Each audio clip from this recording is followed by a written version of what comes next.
So that's good to know. hmm Um, uh,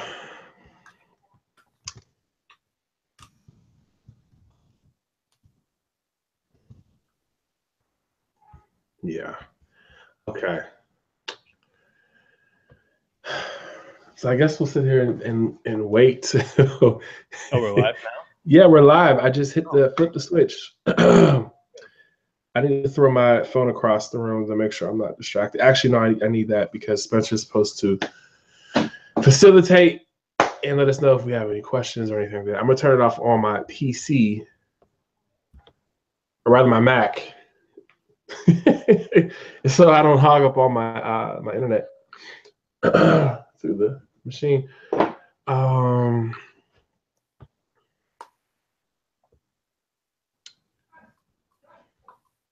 so let me see. Need to find a way to actually split the screen here. Split screens on Macs are very different than they are on PC.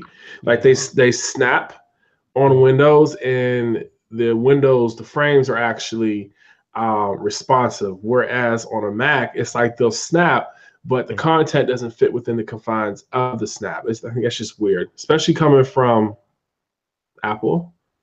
I kind of just expected more.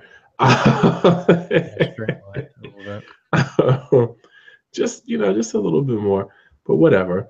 Yeah, you think there would be some configurements with it, right, to make it easier. right. So man, this has been a while since we've done this, right? We did one a while ago. I think it was a while ago. I don't even remember when it I don't even was, remember either. but like the podcast, right? Like we used to do this every single week. Every what was it, like Wednesday or no, it wasn't Wednesday because it came out on Thursdays. Like every like Sunday or something like that. Yeah, We would sit here and do these podcasts every single week, and they would completely exhaust us. It would make us fight and argue sometimes. But ever since then, like ever since we started rather stopped the podcast, we actually haven't had this one-on-one in a very long time, which is actually my fault because we're supposed to be having one-on-ones like once a quarter or like once a month or something like that. Just like a status check-in on how everybody's doing. So I have to actually get back on that. But there's a lot of things changing. Yeah, you've been so relaxed with everything. So I have. You moved to Atlanta, and you like went like bohemian, man. You're like all chilled and everything. You're like, sure, when it comes out, it comes out. Right. Yeah. I guess I'll make a meeting. Oh no, I'm good. You're all good. I'm like, what's going on? I actually was talking to my wife about that. Actually, I was like, Ed's just like so laid back, man, with everything. I'm like, it's kind of weird. I was like, I don't know if it's like years like taking the advice or he's finally relaxing, he's taking naps, and I'm like, I don't know, man. He's just self-care to the extreme. Yeah, But it's good, man. It is good. I think I just recognized that what I was trying to do for so long was play catch up with ourselves, because we have there's a lot of ambition we have, and I like to hurry up and get things out. Like I like to just kind of get there. And what I learned is to not rush our process. I have to sit back and chill and kind of trust it. And things will happen when they're supposed to happen and the time they're going to happen, not when I say they're going to happen. You know, we only have so much control as humans when it comes time when it comes to, I guess you can say, destiny or whatever you want to call it, but we can only move things forward so much on our own. And at times you just have to really just let time and patience do its perfect work in what you're working on. Otherwise, you'll mess it up. I wish happened a year or two ago that we just weren't prepared for. But they happen now, and I'm prepared for it. Like with like the workshop at Hero Nation, like I went into that without any nerves whatsoever. I was excited. I was pumped up. They gave me a standing ovation. Like it was everything, you know. But a year or two ago, I may have not been so ready for that opportunity. You have been like one of this guest professor that came in, because we do workshops in the master's level, and this guy came in with like 150 slides. We're all like, you gotta be kidding me. Who has the time to do 150 slides, man? This is supposed to be a 2-hour presentation. What the hell, man? Friday night, man. I'm not getting paid for this. Right. Should possibly need a cover. That's good. But yeah, I think it's us adjusting accordingly, and it goes into kind of like the cliche stuff that people always talk about. You know, life is always sort of look at it as a marathon and not like a sprint. And if you try to sprint and try to fully obsess with taking control of your destiny, then you start getting anxiety, you get depressed from it, and then it like into your core. And I think that's just, it's almost kind of like a head game that you play with yourself. Because it's like with anything, like we all want to, I think, get things out, and then it's one of those, if I don't get it out, who would never know if someone picked it up? And the next thing you know, like it was like an instant hit or something. Next thing you know, you're getting contacted by like Ellen DeGeneres to like be on the show.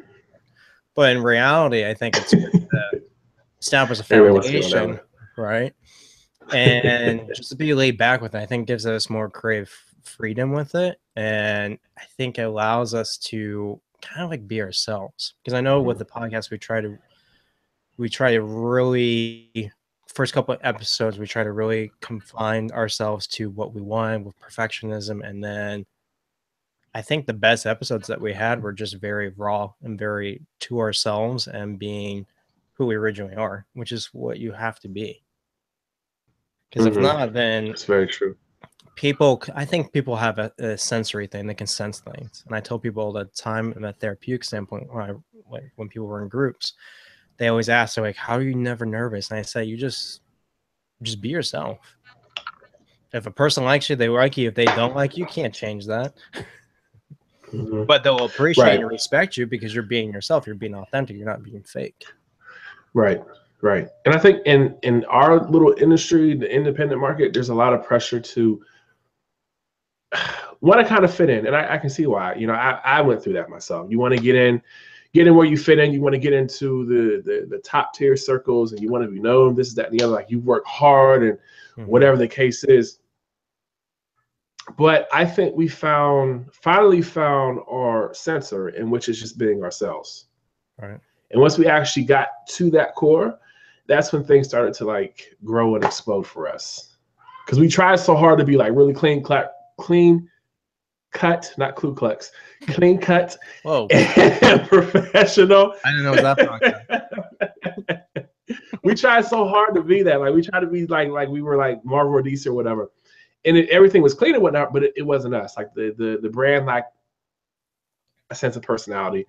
It lacked some texture to it, and it just didn't communicate well at all. And the moment we switched it up and we got real raw and transparent, like on the podcast, on the blogs, like when we started really getting into how we felt about things, that's when I feel like we started to see like a growth spurt for us. And that's when I think I actually got on Twitter. And I was like, because I started to get on Twitter, like, I'm gonna be all professional. I'm going to be real clean and use proper sentence structure and things like that. And then it's like, Twitter's not for that. You know, Twitter is about being raw and hit people in the gut with who you are, like your authentic self, like giving it 120.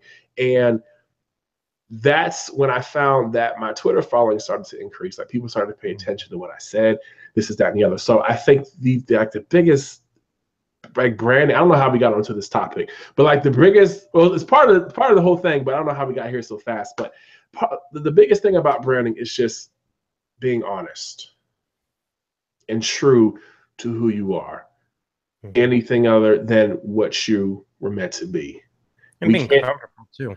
Right. And your own skin and what you're trying to, I wouldn't say sell. I hate using sell. What you're trying to, what's another word besides sell? Kind of portray as, I would say. With us, like being raw, like we make comics. That's the name of the community, and we tell stories. That's what we do. It's very simple to the point, but that's what we do. And we want to tell very authentic stories, no matter if it'll offend you or not offend you. Like, it's that aspect of we're speaking from our own truths, our own perspectives, and giving a different light to different viewpoints. Right. I think that's what people want. People are so sick at least from conversations I've had with like, you know, the big industries and stuff. And it's so always easy to like hit and knock them down and stuff because, you know, they're greats and stuff. At the same time too, I think that they've lost certain transitions with stuff. They have to be because they're owned by bigger companies and stuff. So they're very careful about what they do. Whereas I feel like the indie scene, you can really use this as like a platform. Do whatever you want to. Mm-hmm. Do whatever you want to. I really like following and stuff. And you know what the funny thing is too, you were talking about Twitter and stuff. I saw your following increase, and then Instagram. Goodness gracious, when we switched and were being raw, it completely, the followers just came organically. Because I think that's when people check it out and they're like, oh, hey, cool. They're like, right. They're like not bullshitting. Right. We didn't have to try as hard on Instagram once we started doing that or whatever. But that's like, we have 7 amazing people tuning in right now. So let's like introduce ourselves. I don't know how we got here so fast. That was fast. We just went right into the topic. But yeah, so this is how do you want to do this? We haven't done this in so long. It's been like forever since we did a podcast. Oh, can we ask each other questions? That would be right. Ed, who are you? I am in the company. I'm Ed Williams. I am the founder, owner, chief creative officer, brand development, business development, writer. It's like all the hats, all of the things. I am marketing, social media, relations, getting back in the concept art, which is exciting. Yeah, I get to draw some tomorrow. This is pretty cool. But yeah, I'm all of the things pretty much right now in ArcLight Comics, and I'm actually happy because a lot of that stuff is shifting. Like the team is starting to be able to take on more of my responsibilities without me having to ask, which is a blessing. I am so excited about that. It's because it's your laid back approach, man. Right. It's not doing it, man. Someone has to step up. Yeah. But for those who don't know, we are ArcLight Comics. We create superheroes and stories that are intended to move and inspire you, that are intended to get us to have conversations that we are not having and view things that we are not viewing on the other side of an issue. And just a new approach to the superhero genre. And Brent, I will let you introduce yourself. Oh man. Well, I'm spiel. Right. I am Brent Lyles. I would say I was probably the first employee / intern, probably intern and / employee now for the company when Ed took a huge shift with the company of what he wanted to do. And from that, my roles as, I think it's just the ArcLight model. We just do so many different things. I do business relations. I do storytelling. I do editing, writing. I did podcast editing, which I never thought about that I would ever do. Ed sent me this quip of like, hey, man, just spice something together. I'm like, do everything. Just do it. I don't know, man. I've never taken courses, man. I've never owned Adobe programs before. This is kind of intimidating, man. The program itself takes 5 minutes to load. That's intimidating. So yeah, I think my role always is changing, and I kind of like that a lot. And I like that we all have different hats, and we all can kind of be chameleon in different aspects. And I think that's what makes things so beneficial and so, I don't know, very organic. It's a very like family structure. We're always helping each other out with different things. And I think the one thing that has always amazed me about being part of ArcLight is we're all storytellers, and we all have the ability to chip in and help and give feedback and really kind of like come together and really brainstorm and like plus ideas or even, you know, story plots and stuff. And just, I can't tell you, I can't even describe like how amazing those sessions are. It's like at the Comic-Con, everybody's like, so who are your writers? I was like, we don't have like a defined writer. I mean, we have Spencer is like king writer, but you know, we all tell a story, like we're all writers, like it's no matter what your title. And I wanted to create a culture like that. Like I wanted to create a company like that where anybody, the social media manager, the web developer, whoever wanted to be able to tell a story, whoever wanted to contribute to telling a story, were able to join us in those sessions. And I just think we just, like you said, we have a whole lot of fun doing it. I mean, I think the last time we did it was when we went over the first little bit I had for the graphic novel coming tentatively coming out in 2018. I'm not going to keep saying it's coming out 2018. I'm not going to tell that lie. You won't put that jacket on my back, because if it don't come out in 2018, I don't want to hear nothing. Not at all. But yeah, so it's like it's a get in where you fit in. And right now, so we're not being, because right now we're really helter skelter. We're really just kind of like that. But right now, like, I'm trying to organize everything and get everything aligned so people have like firm positions, so everybody isn't so at the last minute you edit this podcast, just figure out how to do it and just get it done. Just about to say you're good. Right. But yeah, so yeah, what's like one of the I was gonna go. What another thing too? I think that people are always curious about too is what is your specialty? I would say, Ed. Like, what did you go to school for? What do you kind of do for work? Like, what do you kind of gear towards? And then also, and plus that, how do you incorporate that into ArcLight from a company standpoint? I went to school for computer animation, and that fell through the floor. And now I do brand design and brand strategy. I've been doing that for like 11 years now. So once the animation thing didn't follow through, I was like, let me dip into graphic design. And that led to an entire career, self-taught and everything else. I worked at some really great agencies. I've worked with some really big brands, Walmart, AAA, Trulia, and things like that. And I think my biggest contribution to ArcLight has to be brand design, brand strategy, corporate culture. Like, those are the three things that I've always pretty much maintained throughout my career. Like, identifying the needs of all three of those things and figuring out what we can improve upon, what we need to create, and how we move from there. And I think that was evident today. One of my colleagues, we had a phone call, and I'm shifting some things with my design business.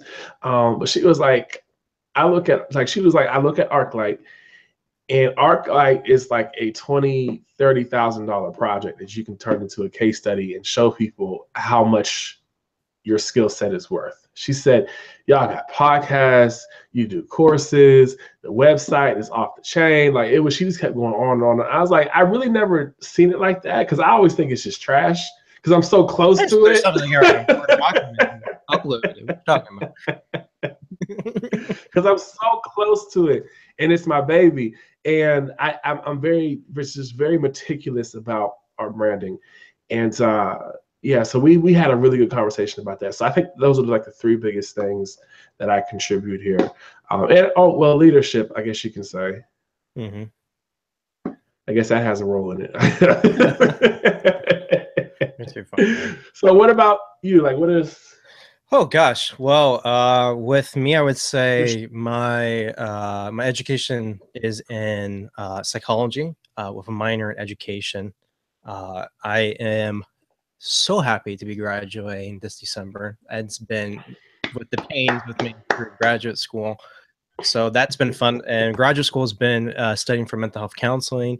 So my expertise is really, like I said, psychology, understanding how people operate, behaviors, emotions, anything you can think of. Psychology is such a huge freaking field. It's so beautiful and also so overwhelming at the same time too. It's just like an ocean that is extended. I think the biggest thing that Ed has always highlighted with me, and I think I've really become comfortable with, is me really bringing in the emotional components of the characters and also the story plots. And what I mean by that is really getting to the focus of what does this character do and how do we make them tick. And that was evident with what we're doing with Go Girl and stuff. The original, when we pitched the script together and stuff, we kind of really plussed it. And I was able to bring them, be like, hey, listen, let's go a little bit with self-harm, and let's make sure that you have different theorides that are correct and we're not being So offensive. what? Thread lines? No, thread lines. Thread lines. I was like, what is this? Is it like a psychology term? Like, what is going on? It's in my head. It's not coming out. I don't know why. Yes, that's another fun aspect about me too. My brain is a machine in itself. So I really see myself as, like I said, a lot to do with the story stuff. I really thought I was so far from it, but it brings so much in to the stories of what's behaviors, what's emotions, what the character's thinking, how are they feeling, how is this affecting? And I really bring in a lot of psychology. I bring in a lot of my firsthand experiences with being a therapist for the past 3 years. And another thing too is I love concepts. You can ask Ed all day. I have ideas that come out like it's no tomorrow. And if we had the money and stuff, you would see all of Brent's ideas coming fold. But Ed always tells me, you know how much that costs? I'm like, but it's a good idea though. Do you only know that we only have like 4 people on staff? But it's a good idea, Ed. What you talking about?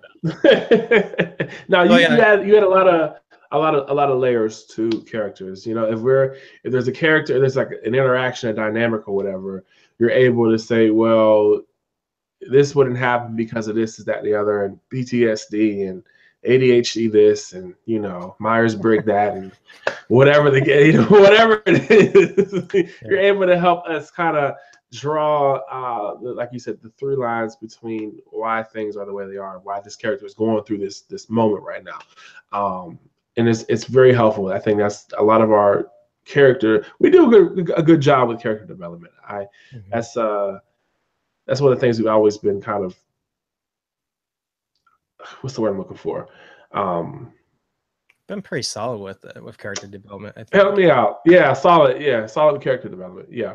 But yeah, so that's that. So let's I know we had some questions about Hero Nation, Comic Con, or whatever. Do you want to facilitate that? Yeah, I'll help you with that. So I want you go ahead and explain what is Hero Nation so people understand what it is. Hero Nation is the dopest, most lit Comic Con that just recently came out last week. It's by Jermaine Dickerson. He's and if you're not following this guy on social media, I'm telling you this, you're please follow him on Twitter. Twitter is Jermaine Design, at Jermaine Design. I think his Instagram is the same thing. He's also in the group. Oh, is it? Oh, hey. yeah, he's in the group. We make comics. But he came up with this concept to create a really inclusive, really homely feeling comic convention. And started out small. It was a small convention, but it felt like, I don't know, for it to be my first con. How was it compared to NYC?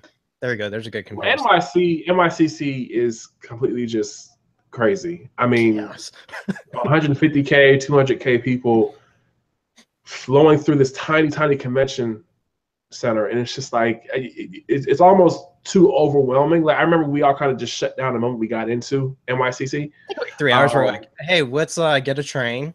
Go eat outside of Comic-Con. Right, we had to leave and like kind of rejuvenate and recharge and stuff like that.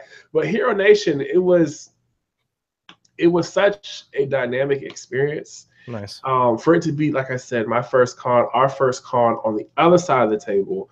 My expectations are really high for other cons to follow. I mean, it was a huge success.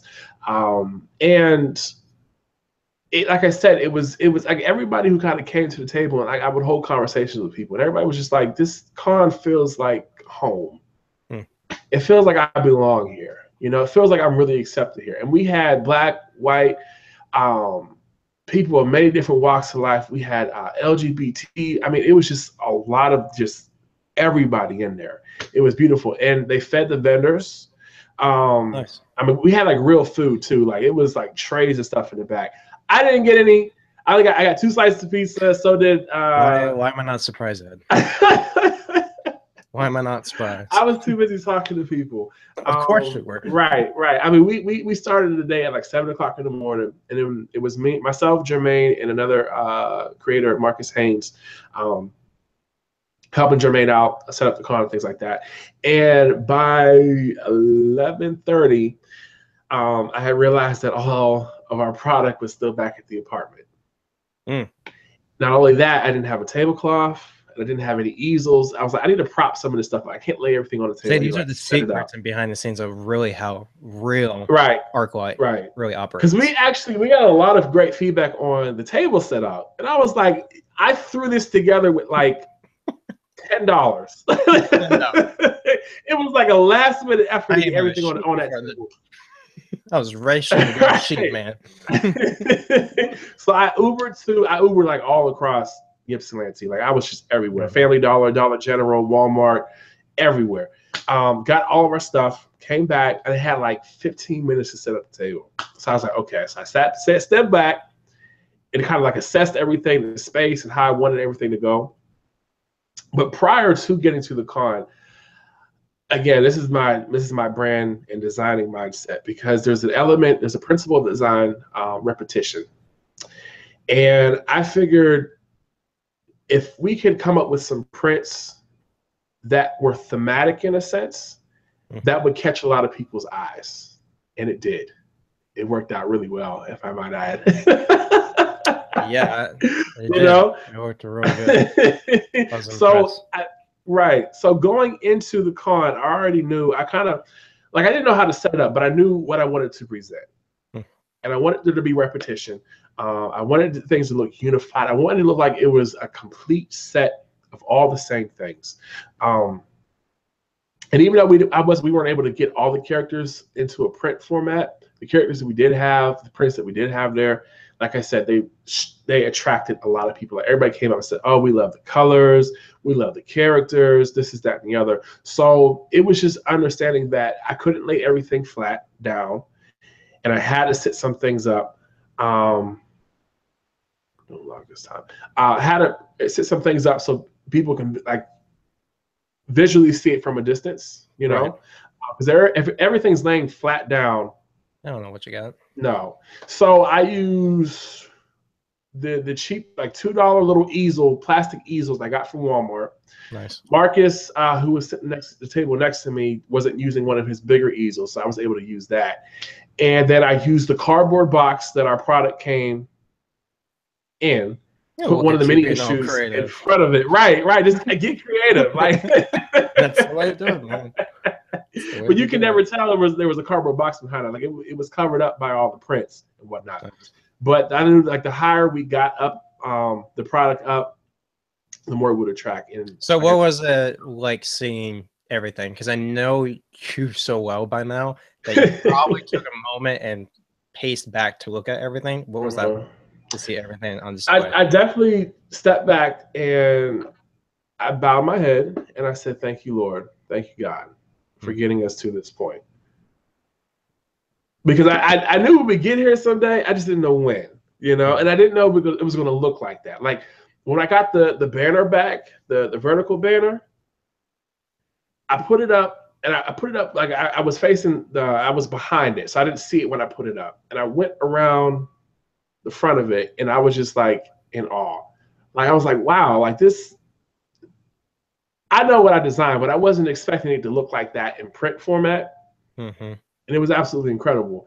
And just to kind of see everything come together the way it did. And not only that, to see how people interacted with the content.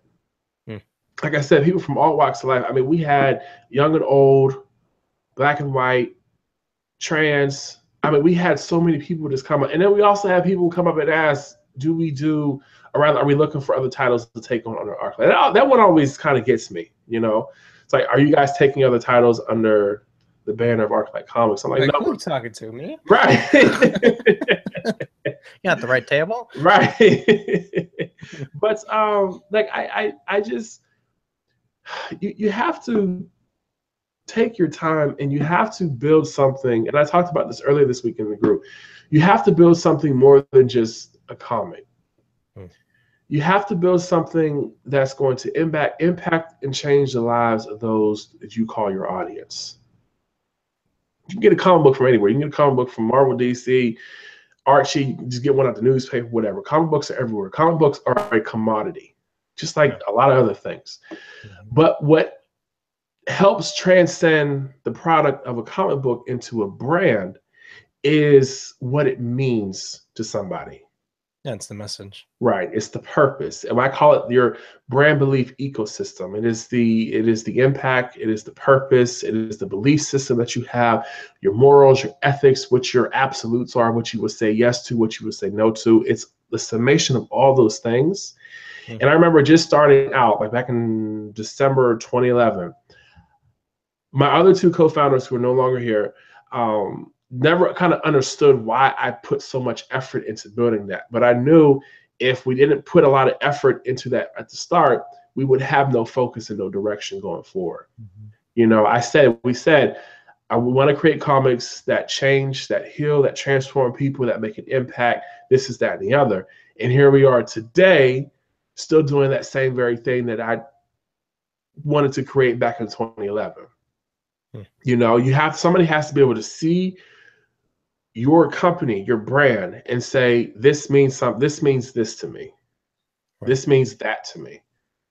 Well, it's like we always talked about. We've talked about this in podcast episodes. It's having that emotional investment, into the brand, and when you put that into your brand, and then people see that, they feel a certain way. And we are a society that is so away from feeling, but at the same time, too, we crave that as human beings. We love human interaction. We love emotions. We love feeling things. And I think with comics, like when you extend, like with brand and stuff, and when we've seen stuff being finalized, I compare it almost like music, like hearing someone from a blind audition, like that you would never think that would be able to hit the range or sing the way they do that, and you feel a certain way. Like you feel something, you get goosebumps and stuff. And that's the stuff, like when it talks about that, that's what I think of. Like I've read stories where I felt something. I felt like I had an emotional connection to the characters and to the stories. And that's what it's about, because then people remember that stuff. They remember emotions. At the end of the day, people do not matter what you think of them. They really don't.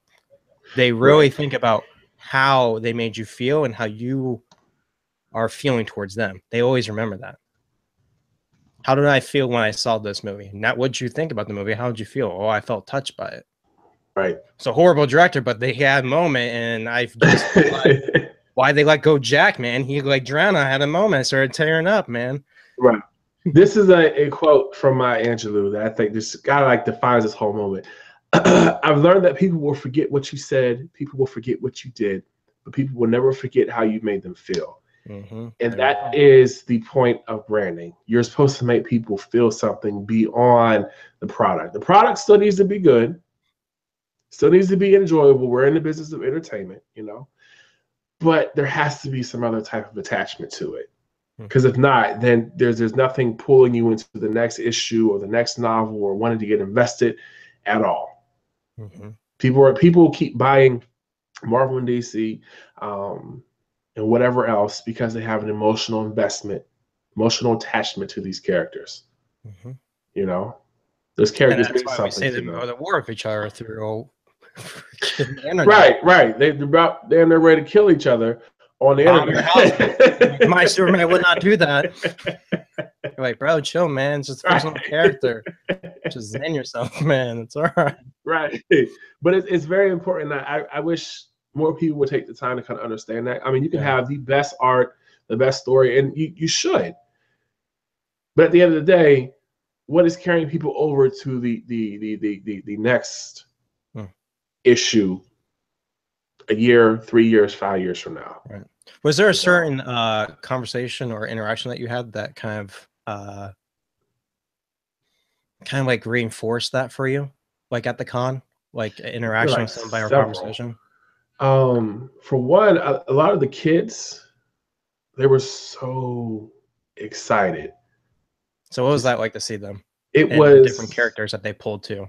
Incredible, because you would think, and we've talked about this a lot, we have black characters and we have white characters and we have boy characters and we have girl characters. This is that and the other. But one of the most interesting things I saw was one of the little black boys and one of the little white boys. The black boy went to Solace. I know. He absolutely loved him. Right. I was like, oh my gosh. That's how you know you made it with your character. The other boy, the white boy, he went to Bolt. He just kept coming back and looking at Bolt. That's cool. So it's like they have that, they cross race. Like the characters cross race and they're projecting something a lot more different and a lot more stronger than what the color of their skin is. And that's exactly what we want. But I mean, the one kid, he just kept coming back around. He came like 4 times, just kept circling back. I was like, "Hey, what's going on?" Like he was like, "Nothing. I just can't stop staring at it." Aww. And then the other one, he would run out. He ran out and got his friends and whatnot. He started telling him everything that I told him. Like, this one does this and this one does that. This, that, the other. And to see how excited they were. To see how you can see that they felt like did it send you back as a kid? I think it would have sent me back into like my childhood. I think seeing them interact and stuff and be like, oh wow, like this was me like in my PJs, like all excited about Power Rangers and like about the stories and finally interacting with them. And then now I'm on the opposite end. Like I created something like that. Right. It was dope. And there were people who would walk up to the table and I was like, "Hey, I'm this, that, and the other." They're like, "Oh, I know who you are." I'm just like, what do you mean, Wait a moment. Where is this coming from? And it's like, no, I saw your tweet on Twitter, or I've seen, the website. The one that really got me the most was we were looking for companies who were already doing the indie thing and who were doing it right. And we researched you and we loved everything about it. This is that and the other. Research? Like, what? It always it amazes me when people say that to me. We know who you are. I know who you are. And then of course, Arvell Jones, co-creator of Misty Knight, he was just really excited. Like I think he came to the table, I think twice. He was just really excited to see what he saw on the table. And stupid me, I was first of all, I'm an introvert. I am a Cancer, that's my zodiac sign, and I am an INFJ. So it's like a double helping of introvertness, right? Yeah. Well, being at a con, you can't just kind of sit there and just like sulk in the corner in your chair. Like I actually stood up the entire time. I did not sit down, and I interacted with everybody. Then I did my workshop. So by the time the workshop was finished, I was completely exhausted. All my extroverted energy was gone. It was used up by that point. Yeah, you got tanked out. Yeah, I got really tanked out. This is what happens to introverts, by the way, for those of you who don't know. And then we isolate them. Right, we get isolate. Yeah. Wonder what happened to us. And you're like, we're good. Right. Just need to recharge the battery. But I didn't think for a minute because he kept coming back. I was like, this guy has some importance to him. Like there's an air about him that says he's very important. And it just did not click for me at that point. I was like, by the time we left, Jermaine was like, yeah, that was the co-creator of Misty Knight. I was like, what? You tell me now. You telling me right now. Damn, right. Come on now. It probably worked out best for you for that though, because knowing you, at least, because I have a similar personality to Ed. I'm an INFJ as well, and I'm a Pisces, so I don't have the Cancer. So you're both water signs. I know Pisces get emotional just like Cancers. I'm like, I get Ed. Like me and Ed are like one and the same. It's so crazy the more we talk about things, and we've grown with each other over the years. So I can imagine it probably would have been very nerve-wracking to know who that person was. So it probably worked in your favor just to have a very organic. I think I would have. I would have been intimidated. No, I think I would have. If I had more energy, I think I would have. I would have definitely involved myself in a conversation with him. And had I known it was actually the man, I would have involved myself more. But no, I don't want to. I wouldn't have been nervous. Like I wasn't nervous walking into the workshop at all. Actually, I may redo that workshop for the We Make Comics group. I have all the slides So I might actually just kind of redo that over again because it was fun. But yeah, so I mean that was dope. And then of course, again, just kind of seeing people from all walks of life. People were really interested in the stories and the characters. So it was an exciting thing to see. And I really think what kind of showed me, was how hard the team has worked over the last, we're coming up on 7 years now, and what we've been able to create. Like we put a lot of time investment into our characters, and how we market them. Like the whole thematic arcs for the characters: faith, second chances, life, potential, truth, family, hope, discovery, this is that and the other, like tying them to those themes and using those themes to project who the characters are and what they are and what they stand for and things like that. The character pages, like everything. Time, so many years into these characters, and it's like it kind of just shows itself when they're all sitting on the table at a convention. I was just really happy. Like I was just so pleased with how everything went. It was just a blessing to me. So I really think, again, patience is one of the most crucial and most significant elements you can have as an independent creator. Like just let things have their perfect work. Like don't rush anything just to get it out the door. I mean, we've already done that. We've been down that road and we've gotten out the door and it's been good, but it good can be great and great can be phenomenal, Yeah, sure. So don't just rush it just to say you got it out or whatever. Take your time, work on your characters. Like the time investment, your day will come to get to a Comic-Con. Like we're almost 7 years in.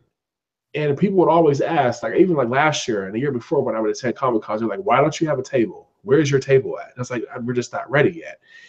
And it was always good to hear. It let me know that we were kind of like in the ballpark. But doing it this year, I felt like we were actually ready.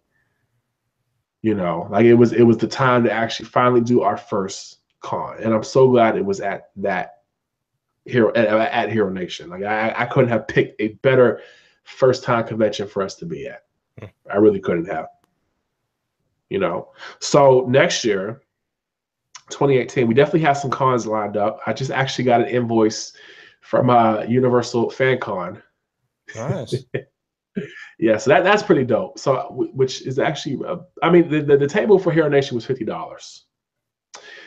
The table for Universal Fan Con is like $595. So we gotta find the money to make that happen, but definitely gonna make it happen. I think that's one of the conventions to be at. It's completely like one of those independent movement cons that kind of got really started on Twitter.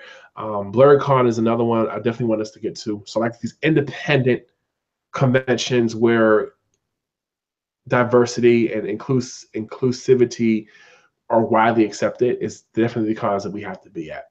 Yeah. So that was just one day. I was like, I don't know how people do this for like 3-4 days straight. That was a lot. It was a lot, but also it taught me that even if you plan things perfectly, you're never always going to have everything that you need. I mean, you can sit here and look at everybody else's convention tables, this, that, and the other, and plan everything and order everything. But when you actually get there, when you actually start interacting with people, you find different things that you're actually lacking, And I took a list down. So like throughout the year, we'll be purchasing stuff to get ready for these other cons. But don't try to perfect things. Like don't try to wait until you think you have everything figured out on paper. I promise you, learning is in the doing of something. That's where you gain the experience. That's where you gain the tools that you need to carry you over to the next thing that you're going to do. I think we actually been really good at that. Like, I mean, a lot of times we just kind of jump all the way out there, not knowing what the heck we're doing, and then we figure it out as we go along. Yeah. And while we do that, somebody else is like on paper trying to plan everything out perfectly, and it's like we're at our 50th podcast episode, and you're still trying to develop the perfect script for your first episode. Like that's not how that works. Get out there and just start doing things. Like we have an advantage as independent creators. And that advantage is that we're able to take risks because the risk is so small. We're not going to lose millions of dollars taking a risk. Right. We might take a hit to our ego or our pride or whatever. We might look stupid for a minute, but for those of you who care what people think about you and what they say about you, that's only going to affect you. For those of us who don't care, it is what it is. This is our thing. We're going to work it how we're going to work it, and we're going to keep moving forward, no matter how many steps we take back. I think that's really where I think we kind of hit our stride with that.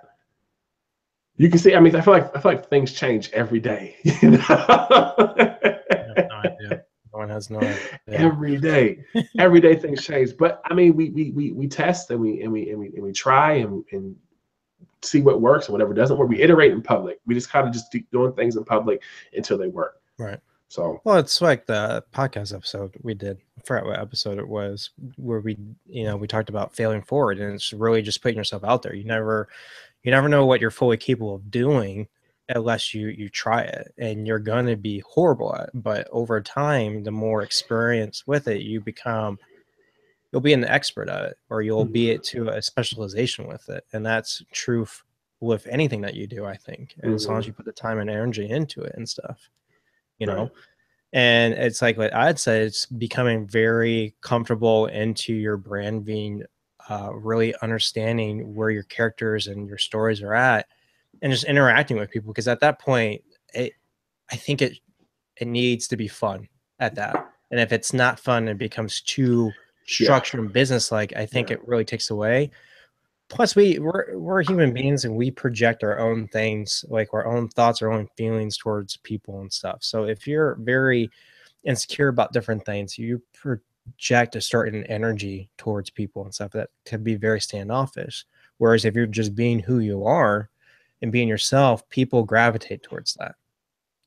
People gravitate people that are very confident in what they say and what they believe in. Right. That's that's a huge difference, And I think I think another area too that's really big too is we've really taken feedback from people. So when people take the time to write us reviews or give us feedback and stuff, like, we take in a lot of consideration with stuff. We really look into an insight, and I think that's so crucial to personal development, but also from a company development, because you're really, what can we do better? Why did they say this? What can we look at it from a different perspective? And I think that's a good way for growth, because that's allowing you to get past your own ego instead of being like, oh, no, I got this. Well, no, it's just humbling yourself and knowing that things can always be advanced. And we've done that with projects. We've had tons of projects in place that we've thrown out the door because we just didn't have time or money towards it, or we thought that it wasn't going to benefit us, or it was going to go away from the brand and who we were. Right. Shoot for the stars, and the stars will tell you what you can and cannot do at the current time that you're in. So how was the workshop, and your first workshop? Workshop was lit. It was amazing. Now, of course, I practiced throughout the entire week. I didn't want to go into it cold. I had the slides or whatever, but it's like, I don't want to just wing it. I want to actually go in there and be intentional with my words and make sure they are delivered the way I want to be delivered and makes the impact that I wanted to make. And they did. And one of the attendees, the grandmother, she had brought her grandsons in. She was like, I am so glad that I brought my grandsons in here, so they had an opportunity to see you and had an opportunity to know that they can do more with their lives. And she said, it's such a blessing to me, because I even feel inspired to do something even at my age. And there was a couple writers in there, some young writers, some women. And it was just really about telling people just to find their voice, own who you are and project it. Platform is very, it was about how to create a platform for yourself. And by platform, we're talking about ArcLight Comics, Hero Nation, Black Girl Nerds. What other platforms are out there? What else? Catalyst Prime, Ionic Comics, Unique Studios, things like that. Like, these are platforms people use. And platforms come about by creating where you see a void, where you see where there's a lack of, you create something that fulfills that lack of, Right. And that's what people are doing. And it starts with your story, your own personal story. And your story creates community. Because once I told you saw it on Twitter, my story of how I was told I couldn't be Batman because Batman wasn't black, this, that, and the other. But when I tweeted that story out, there were several other people who was like, I have the same exact story. I thought it was just me. You create community with your story, right? Mm-hmm. And once you create community with your story, then it's time to create the platform. Like you need to create something that's going to fill that void that's still there. And that's pretty much what the workshop was about.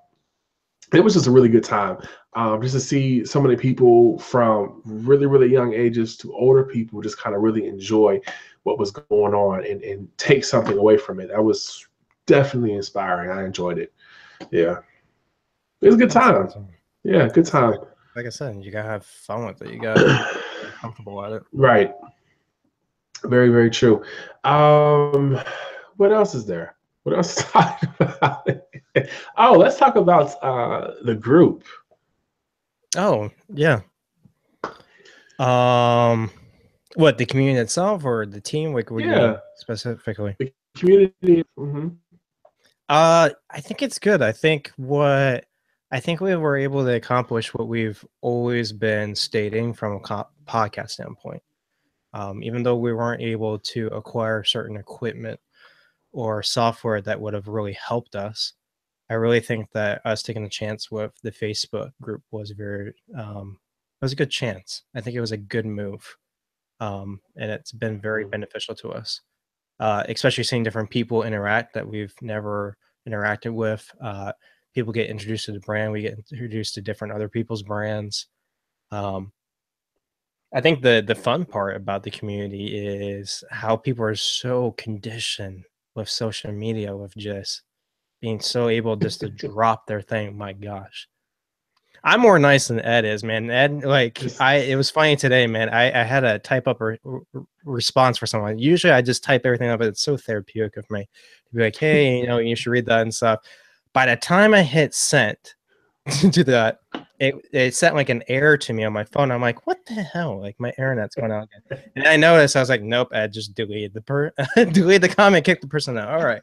If I get to it first, it's going to be going 3 seconds. So I have a tolerance for that. It takes nothing to read the rules of the group there, and just acknowledge the fact that, hey, we don't want you just kind of dropping posts and Kickstarters and Patrons, this, that, and the other, and bouncing. Like there's hundreds of other groups for you to do that in. This is not one of them. And I think the reason why we did that is because we didn't want it to be like all the other groups. We actually wanted people to dialogue with one another. It's a space is so, everything's so, cards are so close to the vest in this space. Nobody wants to talk. Nobody wants to share, help each other out. We've actually kind of carved a niche for ourselves when we started in 2015, 2014, when we were like, hey, let's just kind of backtrack the last 5 years of ArcLight and kind of share everything that we know. And that was like almost unheard of. I mean, there are people do it on YouTube, but for it to be like a branded thing and a consistent thing, do podcasts and blogs and now the community, it's like, what is going on here? And I didn't want Kickstarters and Patreons and all this other nonsense impeding on the intent and the purpose of the group. That's to help and support one another, Right. It's about engagement. It's about having conversations. And like Ed said, it's really about taking the time and energy and getting to know people, because we're all independent creators and stuff. And I see all the time people are like, if we all just group together and just form one big company, like we would like rival DC Marvel. I always get so tickled by that and find such a sense of humor, because I see those posts and I see people say it all the time. And then I ask the second question of, what are you doing to make that happen? What are you doing with action that's doing something? You're not. So if anything, you're just giving opinions and the belief and thoughts, which is awesome, but you need to put practice into it. Right. And, I like it. I think it's made me interact with different people I didn't know that I could interact with, meaning with different creators and stuff. It was nice to see certain creators pop up.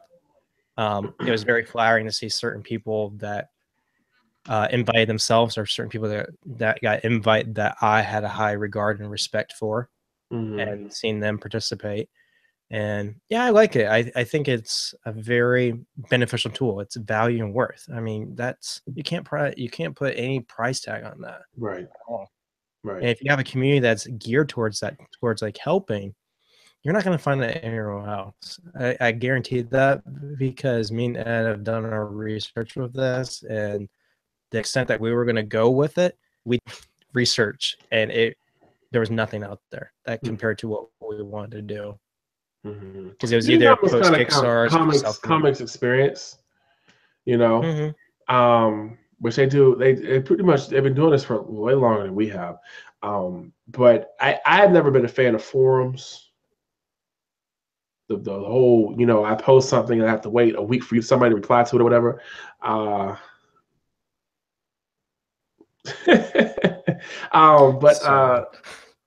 you're good. Did you read the comments? Yeah, I was here. So I'm still gonna talk. I'm just gonna cut my footage. My wife just got back from working out, so she's like, I'm in the bedroom right now, like in our bedroom, because we live at my in-laws and stuff. So she's like, I need to.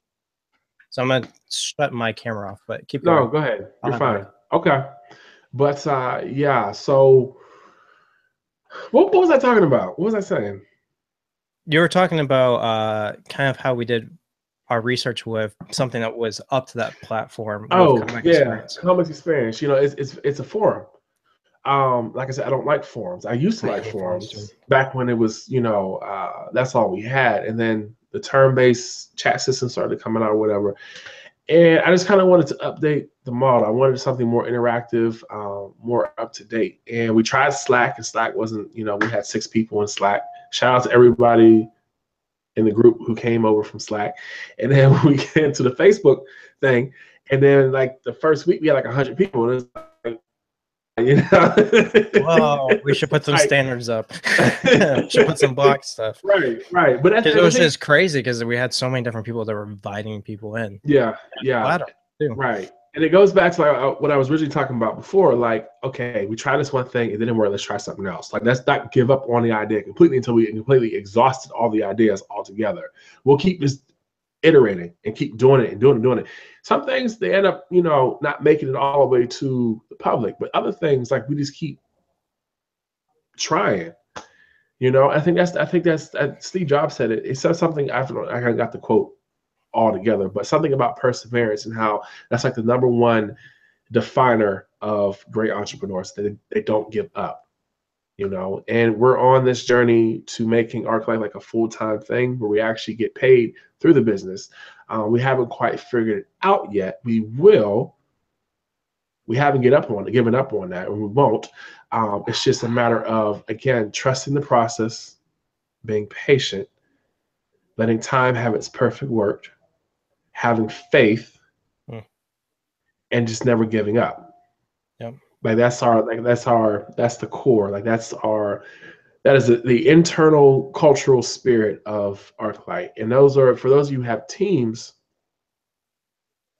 you have to pay attention to your culture. You have to pay attention to the type of people that you bring into your culture. I'm a very strong person when it comes to, or rather very strong-minded over cultural hires versus talent hires. Because you can be Jim Lee, you can be Alex Ross, but if your attitude is crap, if you're not getting along with everybody, I can't have you in here. I can't do nothing with you. I can't work with you because you're fundamentally disrupting the most important part of this entire operation. We cannot advance. We cannot get anywhere without each other. You know, I mean, I may be leading it, but I can't do this on my own. Right. You know, it's impossible.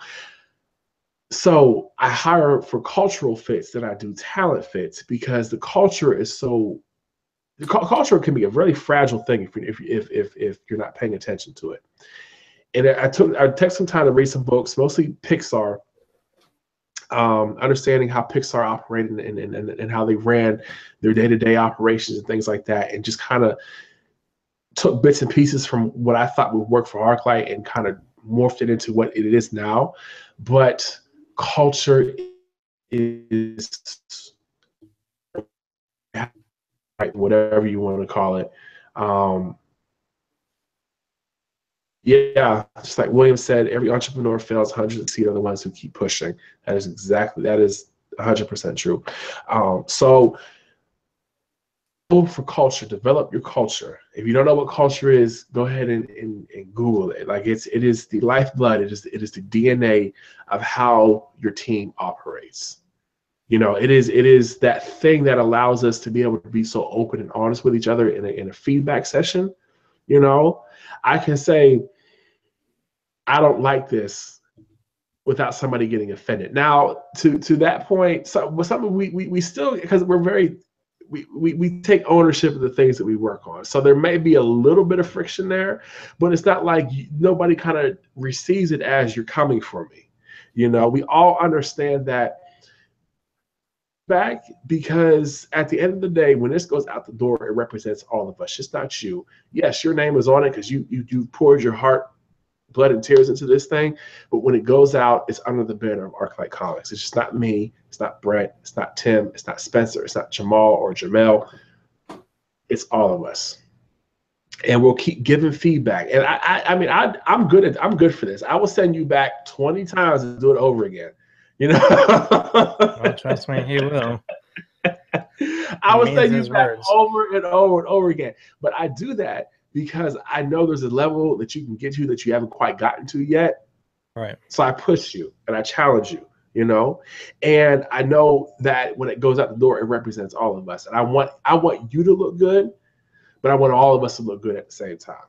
Yeah. You know, that's what we're talking about. We're talking about culture, that understanding that if there's an issue between Brett and I, or the issue between Tim and I, or Spencer and I, we get on Skype or whatever live chat video we're using now, and we talk about it.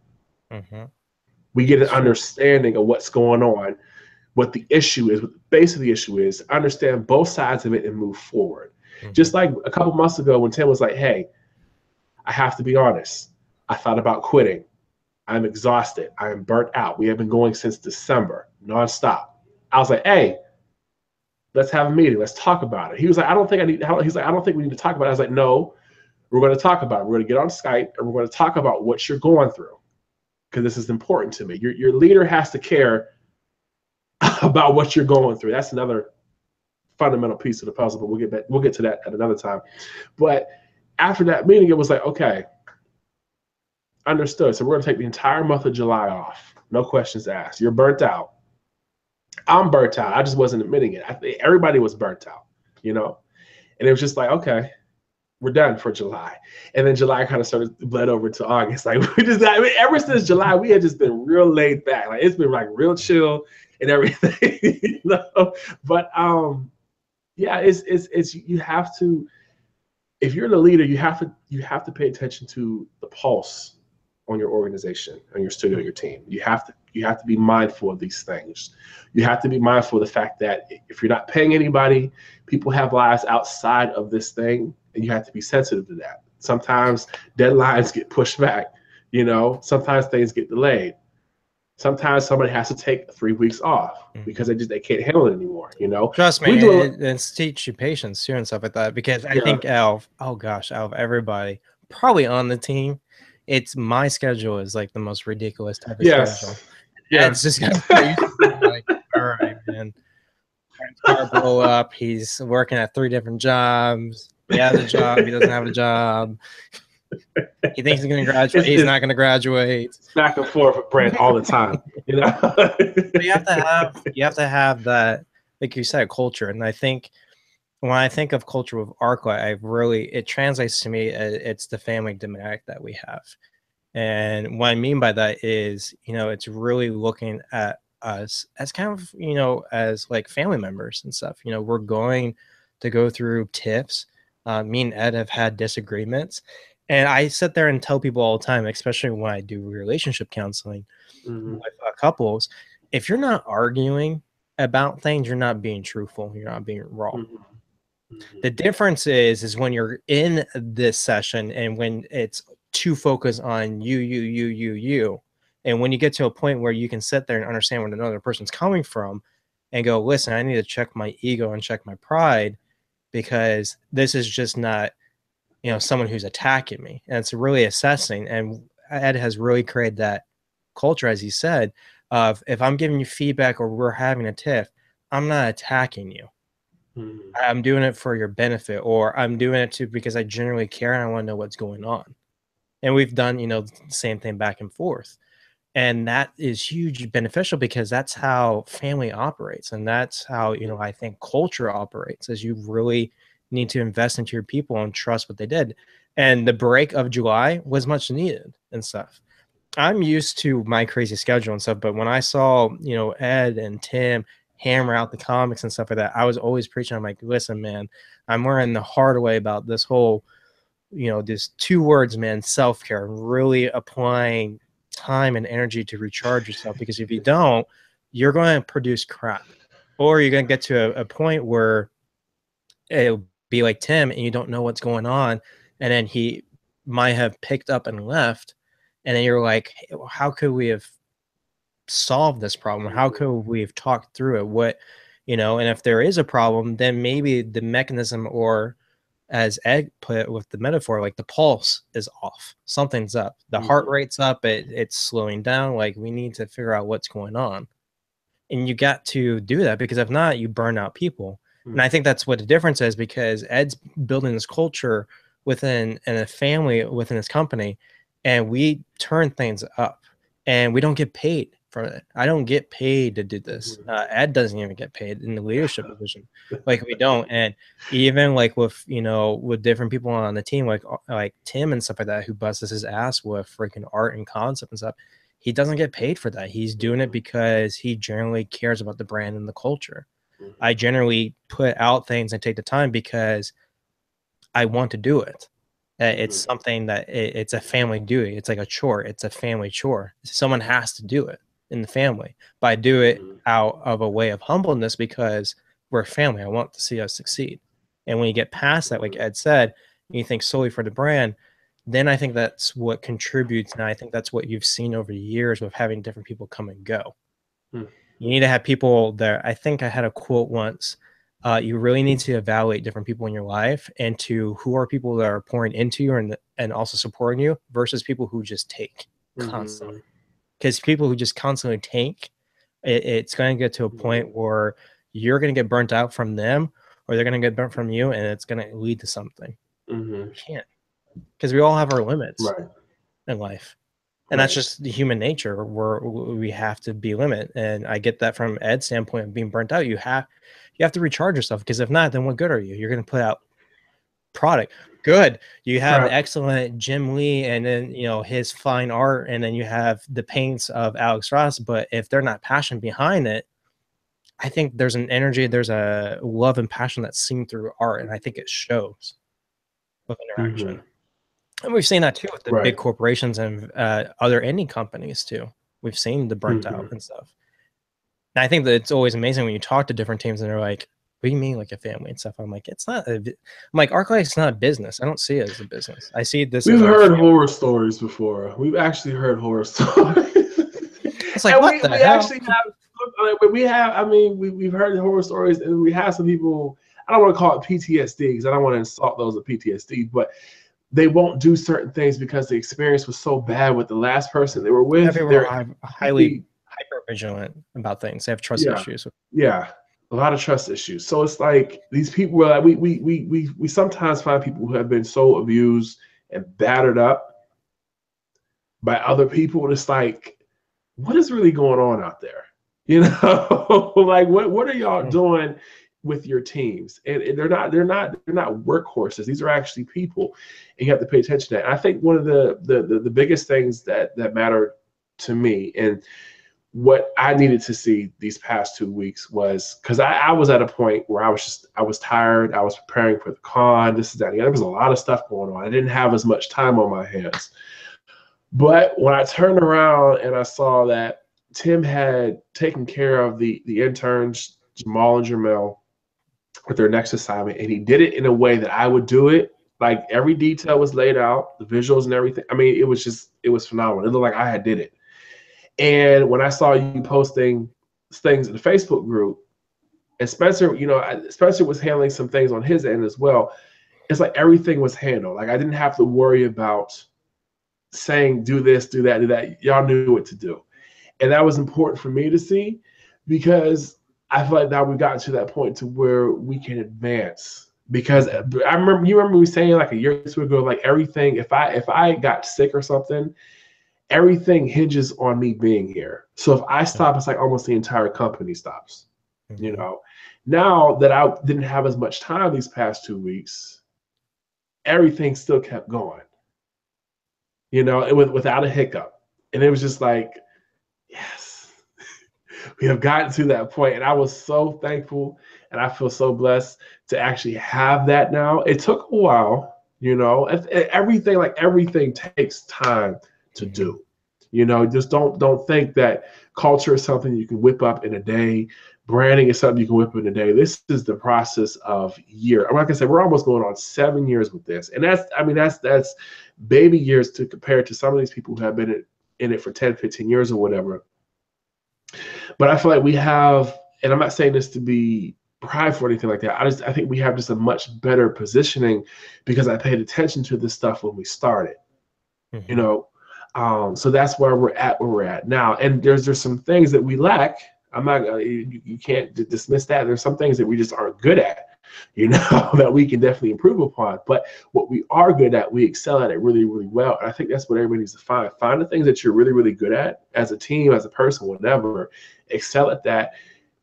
Bring people in to fill in the weak areas. If you're doing it solo and you can't draw, you have no business sitting there trying to draw your comic at all. Bring an artist in. If you need some help with writing, contact somebody to get some assistance with writing, whatever the case is. If you're struggling with social media, if you don't understand content marketing, branding, engagement, Facebook ads, things like that, find somebody to fill in the gaps. Yeah. I know it takes time. People need to be paid, this, that, and the other. But I think what attracted you all to ArcLight and why nobody is asking for a paycheck is, again, you believe in the purpose and the mission and the vision of ArcLight Comics. And again, that comes with understanding the ecosystem of the belief structure of your brand. Like you were all attracted to that. And if you position yourself as an opportunity instead of rather asking for a favor, you will always find yourself in a position to where people are asking you to join your thing. Versus the other way. We talked about this on the podcast. When you position yourself on the prospect of as an opportunity, those people, when they ask you, can I join your thing? The exchange of debt, I don't want to say debt, but that's the word that's going to sell it. The exchange of debt is now on them. They owe you something. Mm-hmm. When you position yourself as a favor, you owe them something. You know what I'm saying? Like there's a different mindset that goes on there. So if you can figure out what your brand is, what you offer, and make it attractive. I've worked tirelessly on making ArcLight attractive to other people. And I'm not going to stop. I'm trying to make it look attractive to Netflix. Like that's like the bigger goal. Like if I said something to Netflix, I want them to come to the site and be like, oh, why is this not an animated series? Why is this not a Netflix original yet? There's money here. They have how many followers? This and that and the other. Go into things with that type of mindset. Make yourself look attractive. If you have to redesign a character 20 times, redesign a character 20 times. If you have to redo the story. I met some people at cons who were like, we kind of rush the story out just to get it out, this, that, and the other. Why? Don't do that. Why? Gosh. Right. Just take the time and energy to make a good story. That's the purpose of mini issues. It's for you to focus on that one page, see how well you tell a story, see how people respond to it, take that feedback back, and then work on the next mini issue and apply everything you learn, apply all that feedback to the next one and the next one and the next one. I mean, there's a huge difference between the first Braxton Mini issue and the second Braxton Mini issue. Mm-hmm. I mean, they are worlds apart. But we took the feedback. We had to self-assess, say, okay, we aren't that good as we thought we were. We have some more things to work on. We nailed it with Mini issue 1, with the Bolt issue, with the police brutality, Black Lives Matter. Failed hard on the second one. But then we took that step back this year and said, okay, what do we need to do to make these better than they were last year? And it's just one page. You're not putting out an entire comic. And it's like, what it costs us, like, what, $80 to produce those? Mm-hmm. You know, luckily we have a colorist, and I do all the lettering in-house. So it costs us less to put them out. It may cost you $120 or, you know, whatever the case is. But again, many issues. Getting your stuff out. I mean, the person, I think that did such an amazing job that actually, oh gosh, I just slipped his name. That was part of our community who did Infinite Cosmos, I believe. My names are slipping. Oh, To Infinity Studios? Yes. To Infinity Studios, yeah. Forgive me, I've slipped mine with names. I have way too many people with names.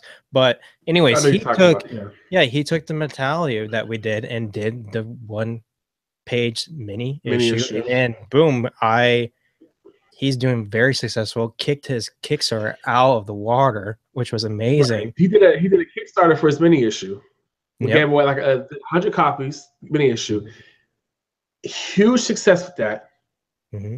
People got a sense of what the stories would be about, the art direction, things like the other. They loved it. Now he's doing another Kickstarter for an actual full issue.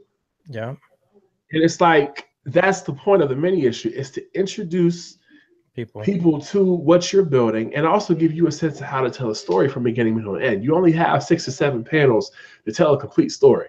I'm telling you, it's a good challenge. Go ahead, tell them. Yeah, it's a really good challenge. It is a good challenge. 6 or 7 panels to tell a really good story and give it away for free. That's what we call a very, very low cost of entry for new people to get into the ecosystem of your brand. Mm-hmm. When you put a price on things, even if it's 99 cents, if it's 25 cents, it can be a penny. People still won't pay that penny. Yeah, they have no reason to put up that penny. Yeah, they don't see worth in it. And that's the thing. People need to see worth and value with it. And our culture right now, with everything being so consume driven, I want it now. But then also people are very skeptic about things. Why am I gonna waste? I wouldn't say waste. Why am I gonna value my money into your project or this when I haven't even seen anything before? Right. And I know that from a personal standpoint, because that's how I look at certain projects. Because I'm looking at myself, I'm like, I don't have the funds, to back. I would love to, but Brent ain't got, $150,000 job, a year. But it's the time and energy. But when I see projects that I fall in love with, when I feel like I've got to know the characters or the stories, or they've had really draw in products that I was able to download for free or get into a story, I'm like, shoot, like next time you do Kickstarter and stuff, like I'm on it, like, because I'm invested into the brand, like Ed said, and that's what it's about. Very, very much so. And speaking of Kickstarter, I think we're doing 1 or 2. Oh, wow! Look at you. You're like talking about. I don't think we've talked about it yet, have we? I don't think we mentioned it. It was in a blog post. It was. There you go. In a blog post, yeah. So we're doing like 2 Kickstarters, supposedly. No. The first one is somewhere over here.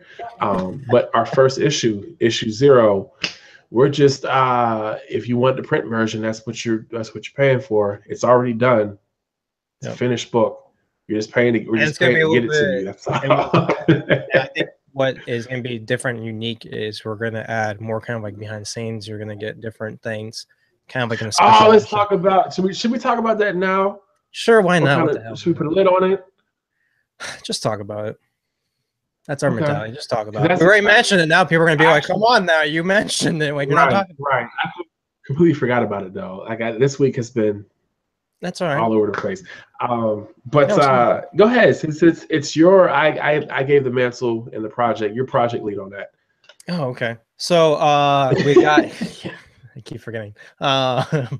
So what we decided to do, what would be kind of different, is what we've been talking about, like this main theme that we've been preaching about, I would say, is, you know, being raw and stuff. So I think with us, what we're doing with the new edition, we're kind of rebranding issue 0.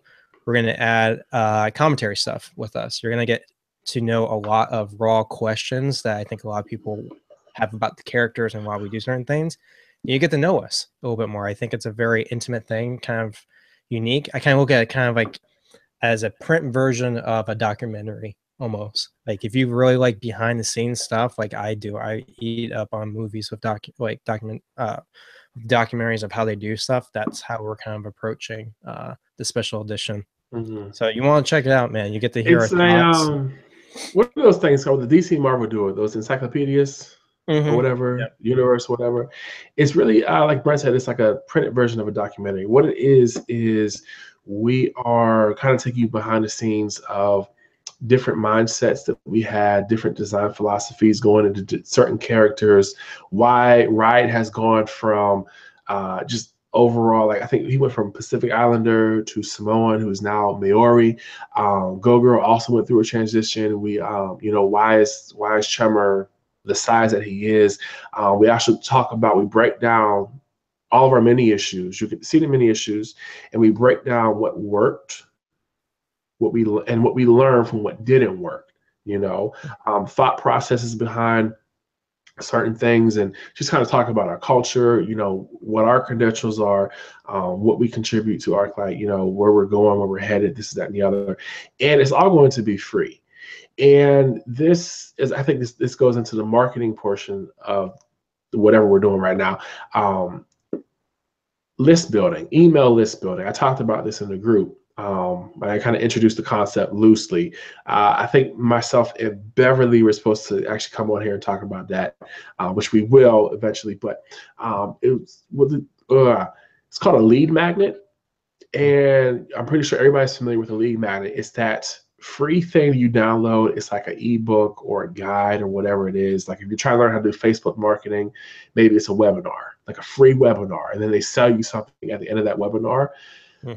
We're using this book to be like the ArcLight universe encyclopedia or lookbook, whatever you want to call it, guide or whatever. It'll be, because right now you can download all the mini issues without having to enter your email address. We're actually changing that. And that's what we're going to be using to be building our email list.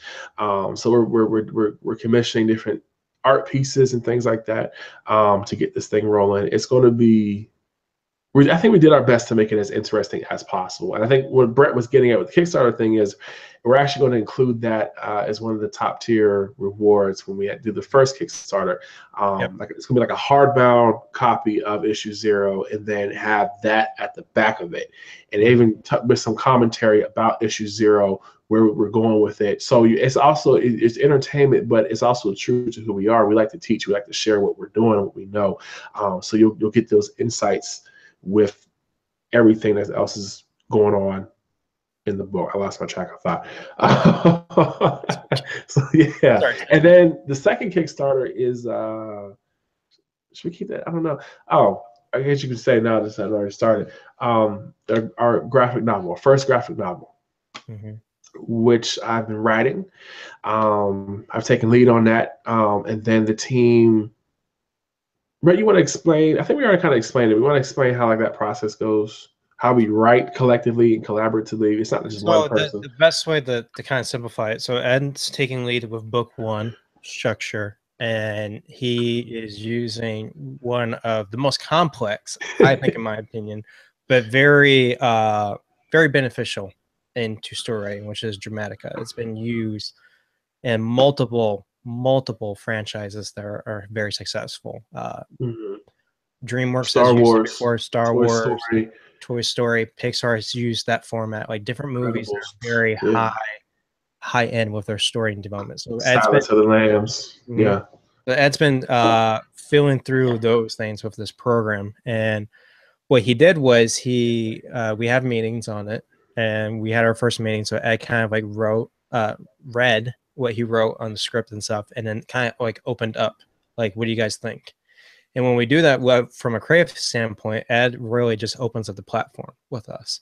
And we have free dialogue that comes in, and we sit there and say, hey, we like this, we don't like that. And then we get to really ask critical questions. Okay, well, this makes sense, but how does that work out? Like, how does this character get to point A to point B? Oh, cool. Why don't it be nice to introduce that element into? Okay, why don't we plus that idea? And I always talk about plussing because it's really about taking someone else's idea and validating, right, from a positive standpoint, what they're doing and magnifying it. And I think that's what we've done at ArcLight with what you've seen with our mini issues is really seeing the plus aspect where the original person who comes up with the idea gets plus. So really it becomes a creative and kind of culture and family concept. None of us take ownership of any of the concepts. We just really just plus it to try to see how can we make the best characters and the best story operate. So then Ed takes the feedback from what we've done with the meetings, which our meetings are usually 2 to 4 hours, usually, especially when we start talking about characters and stories all the time. Because you got all I would say Tim, myself, Ed, and Spencer, we're really big on storytelling, all of us. We have such a huge passion for that. So you can imagine our sessions are just constant. He takes the feedback and he updated the script. Actually, got some aha moments where he found that he kind of got stuck in. And I think it's good because you get like that. It's almost kind of like a writing session, like a free form writing session. It's a bullpen. And I think I've always liked it, how we did with the mini issues, even the solo issues that we do. Even though, I wrote, Solace and stuff, and Tim wrote Apex and stuff, those ideas were very plus as well from Ed and Spencer. Like, we're not sending things out like Ed's always said. We're like half-ass. Everything is to the best of the ability. It's really the philosophy. I want to see the best product. I want you, if you're, and Solace was the big thing for me. That was my first thing as writer. Before this, I've talked about in podcasts, like I gave up a comic book company of my own to pursue ArcLight. And for that was a very huge thing for me because that was going to be my first thing as a writer, and I gave it up. So for this was really neat to actually have that ownership of having the official writer aspect. And I look at it from like an academic standpoint, like from an educational standpoint. And even with that, like you want a team that wants you to be the best you could be. So why wouldn't you want to be giving feedback and stuff? And that's what makes things better. And as long as you can take feedback and know that, like we talked about, like it's not attacking you, it's to see the best version of you. And it's challenging and stuff like that. Ed challenges us, we challenge each other. There's times that we probably want to choke each other because it's really playing into your own insecurities of being like, hey, this is my baby that I created. You're getting feedback. Is it not good enough? I want to know good enough. And you got to refocus on that and be like, no, it's not an attack. It's, I understand your passion. I know you're almost there. Go back to the script thing. Here's some edits. Go back to it. You got this. You're almost there.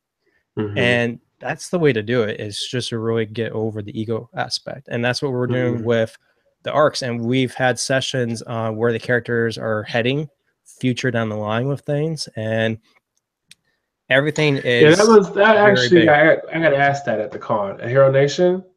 Another creator was like, do you know where all your characters, like they're an end game from?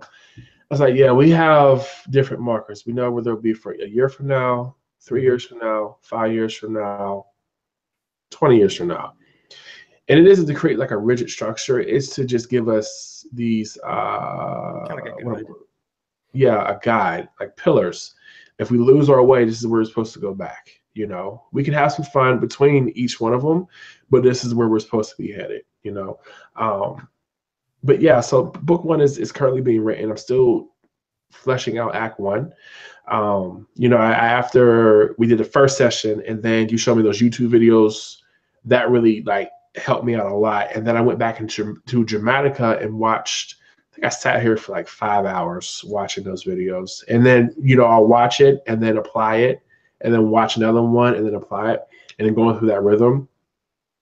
I had like several breakthroughs that night with the story, which really helped because Dramatica does a really good job at. There's 8 different archetypes, and 2 of them are protagonists and the main character. And a lot of people think main character and protagonist are 2 of the same, and they can be, but if you separate the 2, there's more storytelling involved when those 2 are separated. And it took me realizing that our main character isn't the same person as the protagonist, or 2 different people. And that opened the story up to so much more possibilities, so many more layers and character development that I would have not gotten had I not watched those videos and applied to what I just had just watched. But yeah, so I'm actually looking forward to finishing up Act 1, so we can have another session, and then we can move into Act 2. But like you said, Dramatica it takes time to get through Dramatica. Dramatica it feels so complex and anal when you first jump in there, but it takes just have its perfect work. Just going through the system and taking it one day at a time, one video at a time, whatever there's videos, and it's all written on the site. You can read through the entire book. But doing that and just letting things have their perfect work, it's working itself out. Understanding our overall thematic message of the story, how it plays. I think I had broken down the thematic message, and not only was there a thematic message for the overall story, but the thematic message was represented in each character, which was phenomenal to me because I did not see that before. Yeah, did not see that before at all. So that was just, there was just so many things. So if you are looking for a storytelling structure, check out Dramatica. Yes, it is going to overwhelm you. You're going to think it is the most complicated thing out there, but it's worth it. It is worth sitting down for a few hours every day, or just an hour or half hour a day, or whatever the case is, and just going through it and just understanding how that structure and how that system works. It's dope. I wouldn't recommend any other storytelling structure at all. I wouldn't. So what else? What else? Do you have anything else, or do you have any questions? If you have questions, put them in the group chat, because I can't pull up the. I'm scared to actually click on. I've been trying to check up on it. Google. Yeah, through the. Oh, I haven't checked up on Google. No. Okay, there are comments under the live chat. Oh, thing. Yeah, there is. Yeah, I didn't see any of these. This is the hard part when it's not like the. So our original plan was to try out the whole the live system thing, and Facebook. I think it's getting there. It's getting there and stuff. Unfortunately, my good friend Ed does not have an Apple product, iPhone. I have a Mac. I have a MacBook. He has a Mac. We're getting there with him. But he has an Android, so they haven't had the Android configurement into it. So, but I think this is done really well with it. A lot cheaper than the different formats I was looking at. I was looking at different things earlier today, and everything was like downloading. I'm like, I'm not about downloading stuff. It just becomes kind of complicated, and French is not technology, and something will blow up eventually. I don't think we have any. Anybody have any questions before we sign off? This was actually really good. I enjoyed this. We definitely got to do this some more. I think this is where it's at. I would love to do this, like you said, natively in Facebook, where everybody's already at. You don't have to click on stuff because we lose people. Right. But we'll get there one day, hopefully. Before we sign off, I'll just go ahead and read some of the comments. That way, they know that we actually read them. With the William, phenomenal creator as well. He has William. Shatterlight. Yeah. He Shatterlight. I don't know. I put an H in there somewhere. Shatterlight. Yeah, you did. Going back to the workshop. Nice. But he has an awesome project too, the Stealth, that I've been following for a while. Stealth, right? Good. Yep. I didn't butcher that. Good. So it's also in the Versus video game. It is. That's right. Yeah, he's making waves with that. So he said, good insight on the comm subject for you, Ed. Chris Turner, that we've known for a long time as well. He was part of our community as well back in Slack days. Agreed. I'm enjoying the back and forth dialogue and stuff. Yeah, me and Ed are pretty entertaining. I think that was really funny when when he approached me about doing the podcast, I was always thinking like, how are we gonna like play off of each other? Like, because at the time we were like we knew each other back in the day from the Peacekeepers, which was like a gaming site that we've had a lot of the original characters from. And me and Ed kind of interacted, but we didn't interact on a very personal level. So I think the first time we actually talked and did our first episode, it was actually interesting because I think we spent like hours just. It was almost kind of like the truth game. I was gonna say truth and dare, but there was no dare involved, so it was like more. No, there's no dares. No dares. They were drinking. That would have been bad. but we really spent. Oh gosh, I think it was several hours. We just really got to know each other, like really, like intimately, like with different, like, hey, like what are some struggles that you've dealt with in your personal life, like. This is stuff that like I haven't told many people about and stuff, and that really opened up our relationship. And then once we started working through the podcast, it just became very easy for me, Ed. We just, I don't know, we have a very, like I said, very similar personality, sense of humor. I think we play off really well with each other when it comes to dialogue. And if you didn't know anything, I've heard a comment before on iTunes back in the day, and they sat there and said that if they didn't know if we were completely different race and different culture, they thought that we were related, that we were brothers, of how we did dialogue back and forth, like how we were always busting each other and stuff. Right. And William actually what is Brent talking about? A few questions. William said, how do you structure the workshop? Is it something that can be done at other shows? Good question. Yep. I made it in Keynote. I'm fancy now because I have Keynote, Apple Keynote.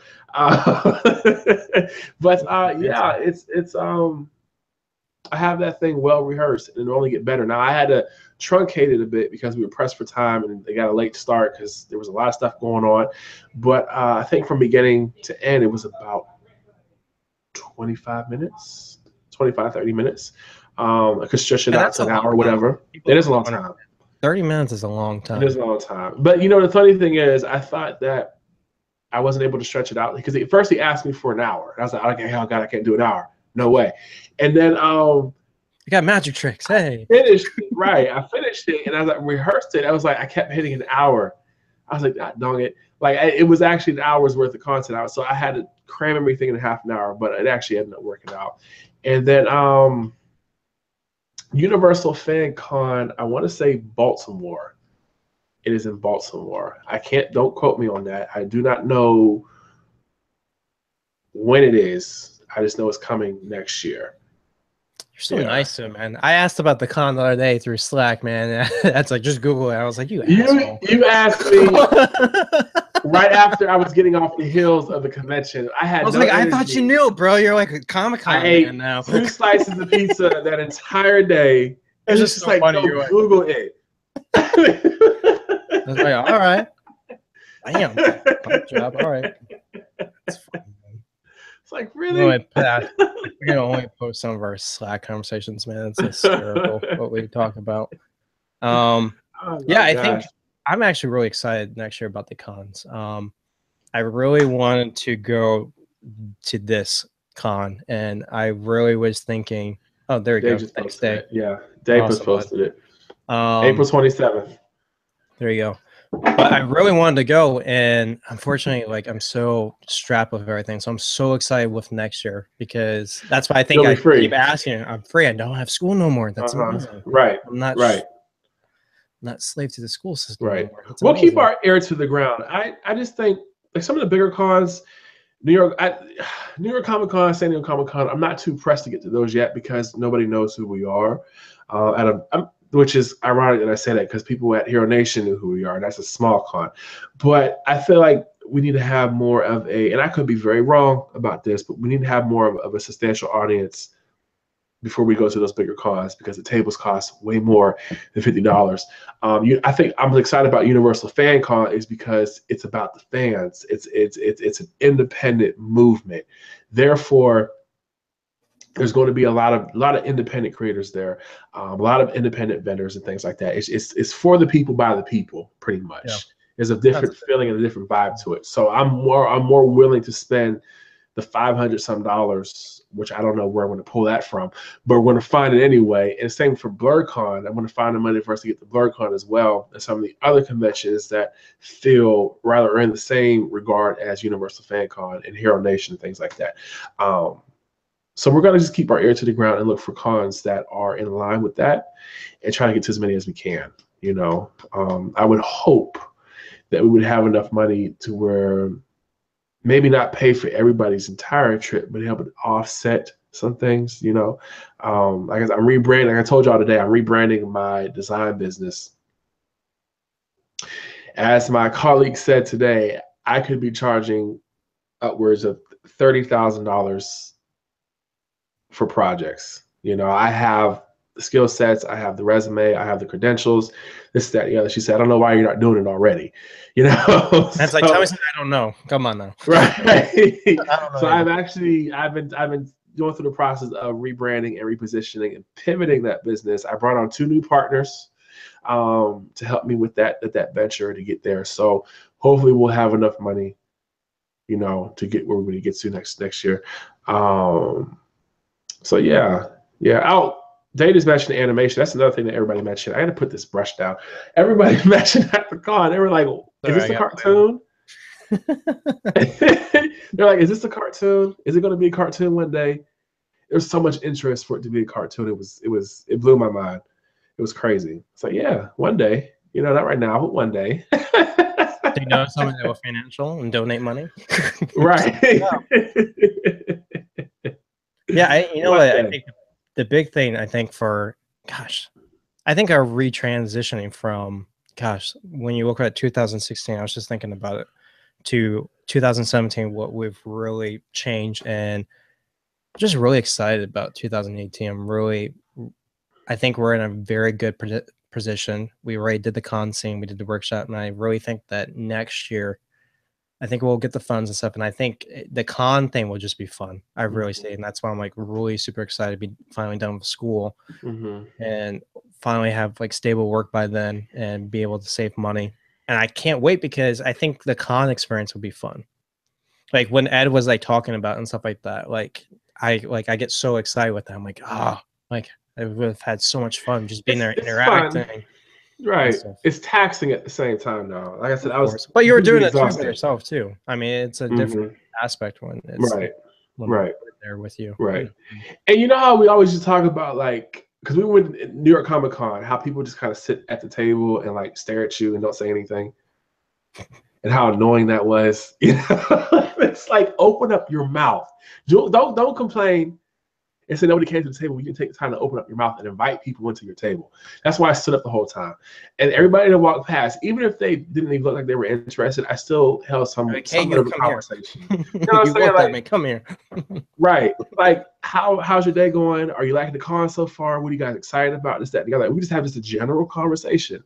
If they came closer to the table and started to look, then I would start talking about what we were doing.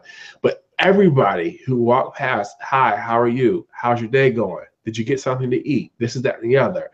How are your kids enjoying the experience? They have free toys and comic books for the kids. Hey, did you guys get kids? I mean, did you guys get comics? Did you get toys? What toys did you get? Out kids, man, that's crazy, right? Man. Gosh. Right. And I also found interesting is the tonal switching between the different audiences. You talk differently to kids than you do older adults. Mm-hmm. You do. There's you have to be able to flip those switches on and off. And I think that's why I was so tired, because mentally I would have to talk to the adult, the parent, and then immediately jump back down to the kids. And it was a different language and it was a different tonality. And then when the parent would ask a question, I would have to jump back up to the parent, flip that switch on, and talk to them. It was like up and down, up and down, up and down all day, every day. And it's just my cheeks started hurting. I'm sure. My voice started hurting after a while. It was just like, but it's fun. It's just amazing to get in there and interact with people and see people's authentic reactions, because a lot of times we don't see how people react because everything is online. But to see faces light up, to see smiles, to see people, how just this overall that first response is absolutely incredible, you know. Yeah, William just made a good point. He said, engagement is definitely key at a show. One of the main things about a show is you're selling yourself as a character. It's true. You really are. Right. Ed said this multiple times in podcast episodes. You are the brand. You're the face of the brand. Mm-hmm. Good. You got stuff there, but it's not going to just pick up and sell itself. Right. Right. You just can't sit there and look pretty. They have like 500 merchandise. You're like, a pin? Really? What? But yeah, it's really, and I think that was something that was big that we saw at New York Comic Con, like Ed mentioned. And I still have this fond memory, man. When we went through the indie area with different things, Ed was fun because Ed was like, he was kind of like training me and like Tim, being like, listen, this is how you engage and stuff. We're like, okay, and stuff. And he's engaging in somebody, like, I always remember this. So he's talking to the poor guy, and the guy's like talking and stuff. And then Ed goes, Brent, look at this comic and stuff. And I'm thinking, oh, it's going to be legit, like that. Because we've gone through different people. So I started reading it, and Ed like pieced out, man. I was like, you son of a bitch. You left me behind. He like pieced out. And then the guy's like, yeah, this is a story. I was like, yeah, tell me. One therapist mode, I'm like, yes, that's very fascinating. I'm like, damn you, Ed. Right. But it was just about that, though. I think too, when you're engaged into know what you're talking about too. That was a huge thing that I saw. A lot of people, like, when you ask, like, what was different about your universe, or what's different about a character, or at least tell me about when your character. Well, like, it's a Star Wars, sci-fi, fantasy, Game of Thrones, Lord of the Rings mashup. Batman as the main character. You're like, this is that and the other, and they come from Andromedon, and there's a character in there named Rex, and he floats on an air mattress, and this. It's like, I don't know any of these characters. I don't know what you're referring to. You can't just, you don't start off with like all this jargon. It's just information, man. Information dump. It's like, okay, I'm not interested in it at all. I don't think people respond well when you say it's like Star Wars meets Batman. It doesn't give me anything other than those two franchises. Then my mind starts drifting off into Star Wars and Batman land. Yeah, you have to be able to articulate who and what you are, what your universe is about, without referencing other people's stuff and without referencing the genre. Like, people would come up and ask, and they would say, "So what's this about?" And I said, "Well, if you were able to have any superpower, what would it be?" And they would tell me, "Oh, phasing or whatever." I said, "Cool." So I would say, "Now imagine tomorrow morning you woke up and you're able to phase through the walls. What would you do?" And they would sit there, say, "Oh, that's a really good question." And then some people say I would rob a bank.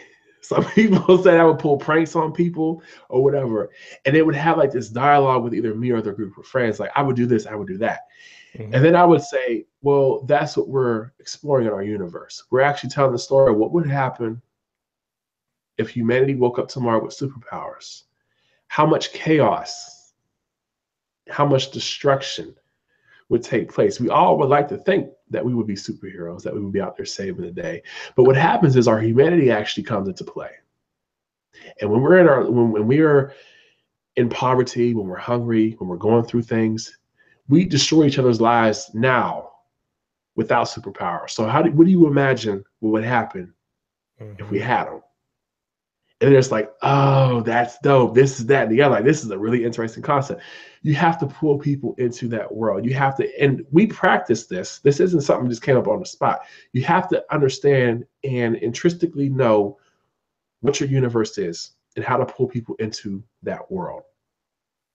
Don't just say it's about this, is that, and the other, because nobody's going to care. You're not talking about. You're talking about the universe. And you're not including, let me back up. When people ask you what the universe is about, what your story is about, they're asking you really why they should care. It's true. Why should I care about this thing? You have superheroes, cool. So does Marvel and DC. Why should I care? Why does it matter? And what makes you different? But Answer. I'm gonna say it three more. buy my Those three thing, things. my thing, support my thing. Why does it matter? Why should I care? What was the other thing? I don't know. Why? My ADHD so bad tonight. I'm making a long. Why does it matter? Why should I care? And how are you different? There we go. They came back. Those are the things. Those are the three things you need to answer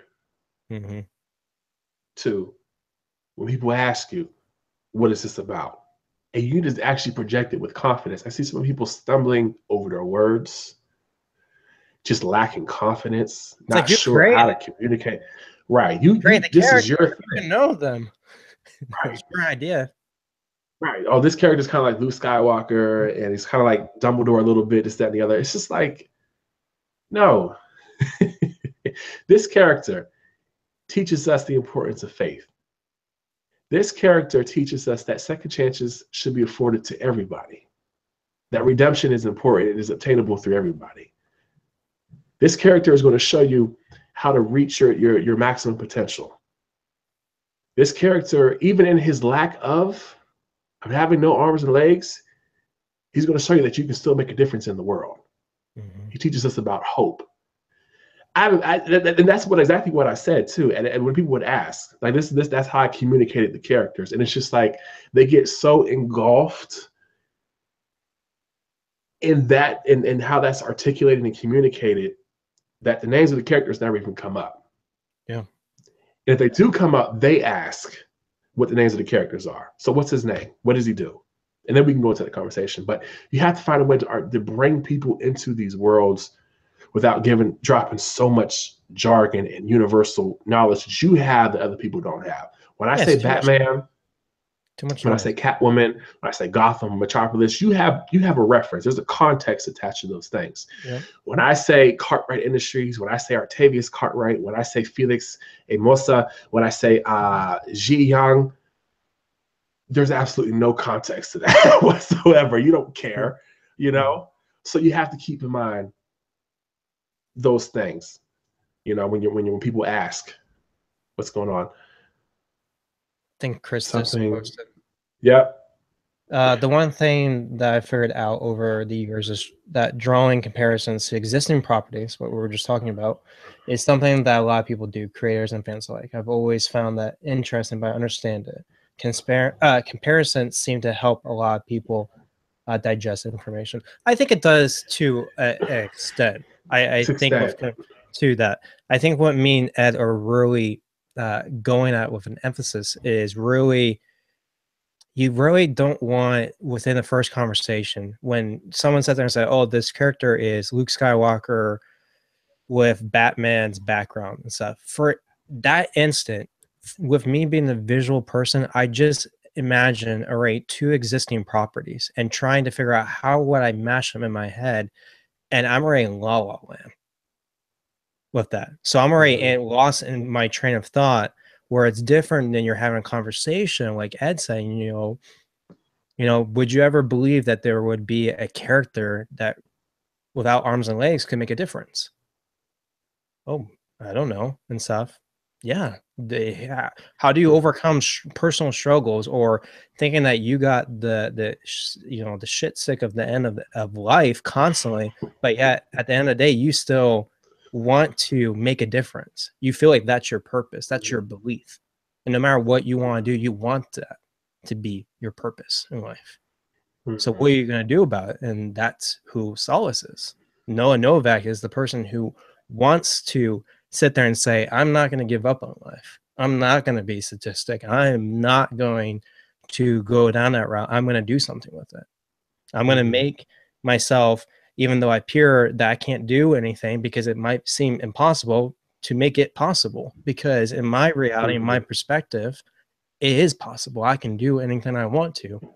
Right. Because at the end of the day, like, my power gives me my strength, but my core of who I am is that. And that's why I think it's so amazing with the different themes that we've had with each of the characters. I'm really big on that with characters now.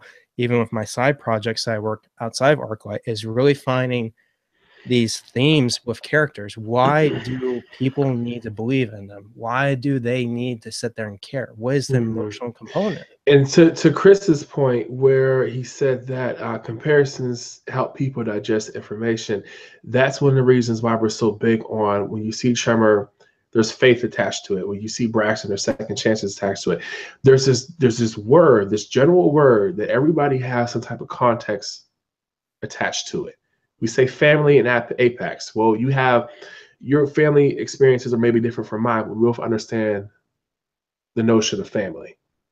That's a starting point, you know. And if I can go on and elaborate how this character is the incarnate of family, of sacrifice. You can get those finer points. You know, you can understand where I'm coming from. You know about sacrifice. You know about taking a risk for your family. You know about trying something different that'll hopefully improve the life of your family. You know, we all have been there in some way, shape, or form. Yeah. So if I could articulate that to you and pull you in that way to the character, you're already relating to the character because we already have experiences that match that character's experience, you know? It's true. It's like you said, it's that emotional component of it. It's that drawing in of conversation with people. It's really, I think of it, you know your character better than anyone else. And if you did a really good job at character creation, you really dived into the themes and really about focus on the emotional component, you should be able to talk about them as if they're a family member, that you should be able to talk about them as someone that you personally know. And when you talk about them in that different way, it's amazing when that flips, because I know Solace, I know Noah Novak, I know his voice. I know Bolt's voice, I know Tremor's voice. It amazes Ed all the time, like, even though he, you know, founded a lot of the characters, that a lot of me and Tim and Spencer, we get them. I hear their voice. And that goes back with those themes and those emotional components and stuff, and personalize them. Someone, where was it the other day, was talking. I used a reference of Braxton that came up in a conversation about second chances and stuff. And I just used something, and they're like, "That's a really like cool catchphrase. Like, did you get that?" I said, "Oh, it's, you know, it's one of our you know, women characters in the ArcLight universe." And they're like, "Oh, you do comics?" I'm like, "Yeah, it was actually one of my classes." And I was like, "Yeah." I say, "Yeah, she really represents, you know, second chances. You know, she's really had this real hard life on her, and all she wants to do is do what's best for her son. And she just wants to live in peace and just live a happy life to its fullest, not having to be afraid to look behind her, everything." And then one of my classmates goes, "So you wrote a book about this character yet?" And I was like, "Well, yeah, I wrote like we wrote like many issues." They're like, "That's actually pretty cool. Like, can I like see it and stuff?" But that's a conversational piece. Like, I talked about Braxton like I know her. Right. That's what I did at Hero Nation. Right. They're all people, you know. I mean, even like with her, and I always tell people, start off with a question that involves the person asking. You know, like if it was Braxton's second mini issue, the question could be, think of one person that you would give up anything for. What would you do for that person? What lengths would you go with that person? And the story is about her and her son, how her son has changed her life. Like before her child, Braxton was just, you know, out there doing what she needed to do to survive and to live because she was ordered to. She had this child and she was like, hey, it's time for me to change things up. I have to add that what the legacy that I'm leaving is not a good one for my child, you know? And I'm after that redemption. I'm seeking the forgiveness of the world. I am seeking forgiveness from all those I have wronged. And it's kind of flipping the script and asking the other people, what is I mean, you can go any direction with it. You know, what haven't you forgiven yourself for? Or what are you seeking forgiveness from other people for? Just think, you have to tell me, but think about it. This is what this character is going through. You know, and through Braxton, we actually see, I don't know if I'm giving away too much, but, you know, Braxton seeks forgiveness from the world, but true forgiveness starts with self. If you can't forgive yourself, nothing, no matter how the less you will go around the world to seek it, you'll never find it. Mm-hmm. You know, and that's what that character is about. It starts with redemption, and forgiveness starts with you, and then it radiates outwards. Mm-hmm. You know, and if you can get to that level of characterization, if you can get to that level of articulation with your characters and your universe, it's a done deal. When people ask you questions, you can hold a conversation. It doesn't have to be so cut and dry. The conversation can be organic, because at that point you're talking about life. You're talking about the human condition. You're talking about the human element. You're talking about experiences that we all go through. And that's what you're communicating at your table. That's what you're communicating at a pitch meeting. The people are wrapped up in the story. So, and Chris clarified his point in the group. But yeah, it's just, you know, just going about it. So it's to figure out what question can you ask that person to start the conversation. What is this about? Well, let me ask you a question. You know, I said a lot of times, I said, well, in order for me to tell you what this is about, I got to ask you a question first. You know, you ask that question, and then the answer, and then you bring it back home. You know. I think Dade asked a question that was going off based on his own universe. He said, I usually respond with my universe is in a reflection of the struggle of morality. My universe is therefore a reflection of you, the viewer. Now, I don't know if that's a good answer to give, but that's how I've responded to the few times I've been asked. I feel like I do need to figure out a more simple answer to give. I always feel like people either say that's awesome or what the shit are you talking about? I feel like Spencer should answer this question, because that's what Crow is dealing with: mortality. Yep. Accepting the fact that people die, and we can't change that. Mm-hmm. No matter how many, I mean, people have been wanting to live forever, and nobody can handle death, you know. But Crow is the exploration of that very same thing, mortality, and how we accept it, how we move on from it, how we heal from it, how it causes us to react. Different people react differently to death. You know, it changes people. It may better people. Just depends. But you have to figure, like, and yeah, you can definitely simplify that and break it down some more. But just start with a question. What questions can you ask to get these people wrapped up in this story? Mm-hmm. You know? And I liked how you said it's really connecting from that human component and stuff. Mm-hmm. Like when you really engulf, I think, flaws and imperfections into your character, it's amazing, because that's who we are. We're imperfect people. That's how it is and stuff like that. Like, but when you have characters that represent and are very transparent about that, you open up certain conversations. Like Bolt's first main issue really opened up a lot of conversations with people. Yes, it did. And it's one of, I think, probably the only mini issue that probably has the shortest dialogue in it. Yeah. Because the visuals and the story itself carried itself to that. We understood that. And when you saw Go Girl, you understood those interactions. And when we plus that idea and stuff, and when I remember we were going through that with Go Girl and stuff, and I don't know what it was. Everyone was like plussing ideas, and I just had a moment. I was like, Brent, just think about yourself, because, the girl Sigil, who is in the comic and stuff, don't mention that. I didn't mention anything. Signal. What are you talking about? Well, they don't know who that is. Anyway. Yeah, see, that doesn't matter. There's no substance behind it. There's no substance behind it. Right.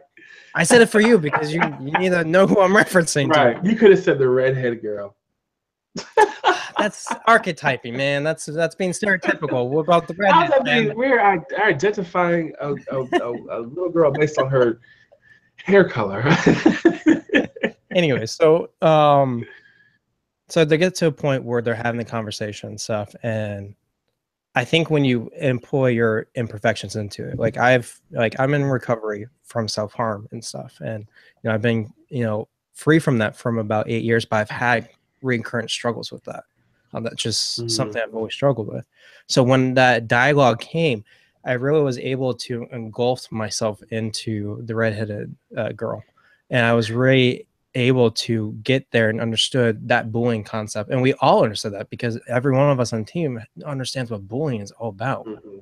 And even with Go Girl, which is so amazing, like what she sat there and said, if no one told you today somebody loved you, I got that from a gentleman that I used to work with, who was he's been recovered for 35 years, lost everything in his life, lost everything. This man lost his children, his grandkids, everything to addiction. And when he finally turned his life away around and got clean and stuff, and is now in his 60s, you know, with this whole redemption thing, he really loved on our teens that we worked on. And he was really big on, you know, if no one told you today, I loved you. And that simple message itself was beautiful.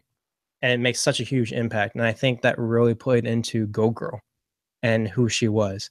They really sat there and said, you know, I might not be able to save you right now, but I can sit there and tell you, you know what, if no one told you today, at the end of the day, at least you know that I took the time and energy to sit there from a genuine aspect that I care about you. Someone is rooting for you. Someone wants you to succeed. That always hits me itself. It always hits me. That's the thing that's emotional. And that's, I think when you take that from a story standpoint, you do that with an interaction with people, they can relate to that. You know, it's psychology 101. I think it's we all, like I said, we're all emotional beings. We all want to talk about our emotions, whether we want to talk, whether we want to admit it or not. So Chris Turner also had another question, statement, I should say. I think you guys have an interesting model in place. That question that you ask instantly helps you take control of the direction of the fan's entry point into your universe. It's smart. Approaches like that are key to breaking that, oh, so it's like this and that mentality mindset. Thank you, Chris. Yeah, and everybody's universe isn't going to be set up like this. Like you may be doing something not so serious. You know, ArcLight, this is a different beast because we do incorporate social issues, political issues, human issues, just again, the human condition as a whole. These are people who so happen to be superheroes. You know, in a world that's going crazy, where people are sneezing and blowing up blocks and killing thousands of people at the same time, the world is falling apart, and somebody needs to step in to restore balance and restore order. So these several people who, I don't know if I want to give away the name yet, Brent. I already freaking name dropped somebody. I feel like tonight's like spoiler warning. Right. Put like a spoiler warning. Well, I won't save on to it. But because that's a good reveal. Yeah. I'll hang on to that. But these several people show us the sacrifice it takes to be heroes in this new world. Like, what does it actually take for somebody to say, I'm not going to use these powers or these gifts to hurt other people. I'm not going to take advantage of any system. I'm not going to take advantage of other people, my fellow brother, my fellow sister, to get ahead or anything else like that. I'm going to use them responsibly. I'm going to show the world that this is what we can do despite how chaotic it is, you know? And it's just the story of these people coming together and trying to restore balance and show us that good still exists in humanity. Even when the world has gone to hell, will and the human spirit is just unstoppable. Yeah. You know, and in that story, we get to see their struggles. And somebody was talking to me about this at the table. They were like, so often the superheroes are just, it's action, action, action, action, action, action. And they talked about how they love those ordinary moments. And we talked about this about a year ago, how there's this perfect, like, orchestrated cadence of balancing the ordinary moments with the extraordinary moments for superheroes. So I was always under the notion that we wouldn't be able to see ArcLight 10, 15, 20 years from now if we were always so extraordinary. We had to have those softer human moments to carry us throughout the years. They had to have relationships, and that's actually one of the things where I told people this too. The characters are actually going to grow old. We have some characters marrying and staying married. We have some characters having kids, and their kids take up the mantles and things like that. Like we have some characters end up dying. You know, it's just life. Things happen. People we love the most sometimes end up falling, or rather transcending on to a different place, you know, and we can't do anything about that. But the thing is, we wanted to do was be able to grow with these characters through their lifetime. You'll get to see Tremor at 75 years old. You know, you'll get to see, I don't know, such and such with kids and how their kids turn up, and how you get to see how their kids adopt different traits that you have got so used to with these characters, and you can see bits and pieces of these characters in their kids. You know? We have all that stuff mapped out, and oftentimes I just want to jump like so we can get to that stuff, but it's so much there that we're able to take our time and develop it intentionally and have patience to let it just all play out. Because it's going to be some interesting stuff, you know, just to see Braxton 10 years from now, how much she's changed, how much she's learned, you know, or Felix, you know, what does all that look like? You know, William said, spoiler alert, Tremor gets old. So you think. But yeah, it's, you know, it's just, we're just telling the story of people in this universe. Like I said, not everybody's going to be able to have that. Some people have more comedic beats to their comics, like what is it, Invincible, and that's completely fine. That, I mean, that made a huge impact in this industry. You don't have to do what we're doing. You don't have to. Please don't think that this is the only way to do something. You stay honest and true to who and what you are and what your brand is supposed to be, and your stories and your characters, and they will take you far. You know, but figure out where your sweet spot is. Figure out what your core and what your truth is, and project those things. You know, what works for us may not work for you. You know, maybe, I mean, if you're more of a comedic beat, maybe you start off by telling a joke, an actual funny joke. Like you write jokes out. You maybe get somebody to write one for you, and you practice it, and you hit your comedic timing and things, all this stuff. And then when people come to the table, you say that joke and you get them to laugh, and it's just like there's a conversation in there somewhere, you know, or if it's a more of a romance angle. Figure out what you need to do to bring people into that mindset of the romance, or, you know, whatever it is. Figure out what you need to do to bring them into that universe, into that niche that you're carving out for yourself, and go from there. And I think from that too, people's how they feel towards that, from the interaction or what they feel towards the brand or the characters or story, will be passed on. Like, for instance, like today and stuff, me and my wife went to breakfast, and me and my wife have been watching the show The Sinner and stuff because we love like suspense and psychological stuff. But our waitress was talking about Riverdale, which is awesome to see Archie and the different comics be revived for the younger generation, which is pretty cool. And she talked about that, and my wife mentioned to her, sat there and said, "Have you watched The Sinner yet?" And she goes, "No, I haven't." And my wife gave like a very cool like synopsis of like what it was, and the girl was like, "Oh, I really have to see this show."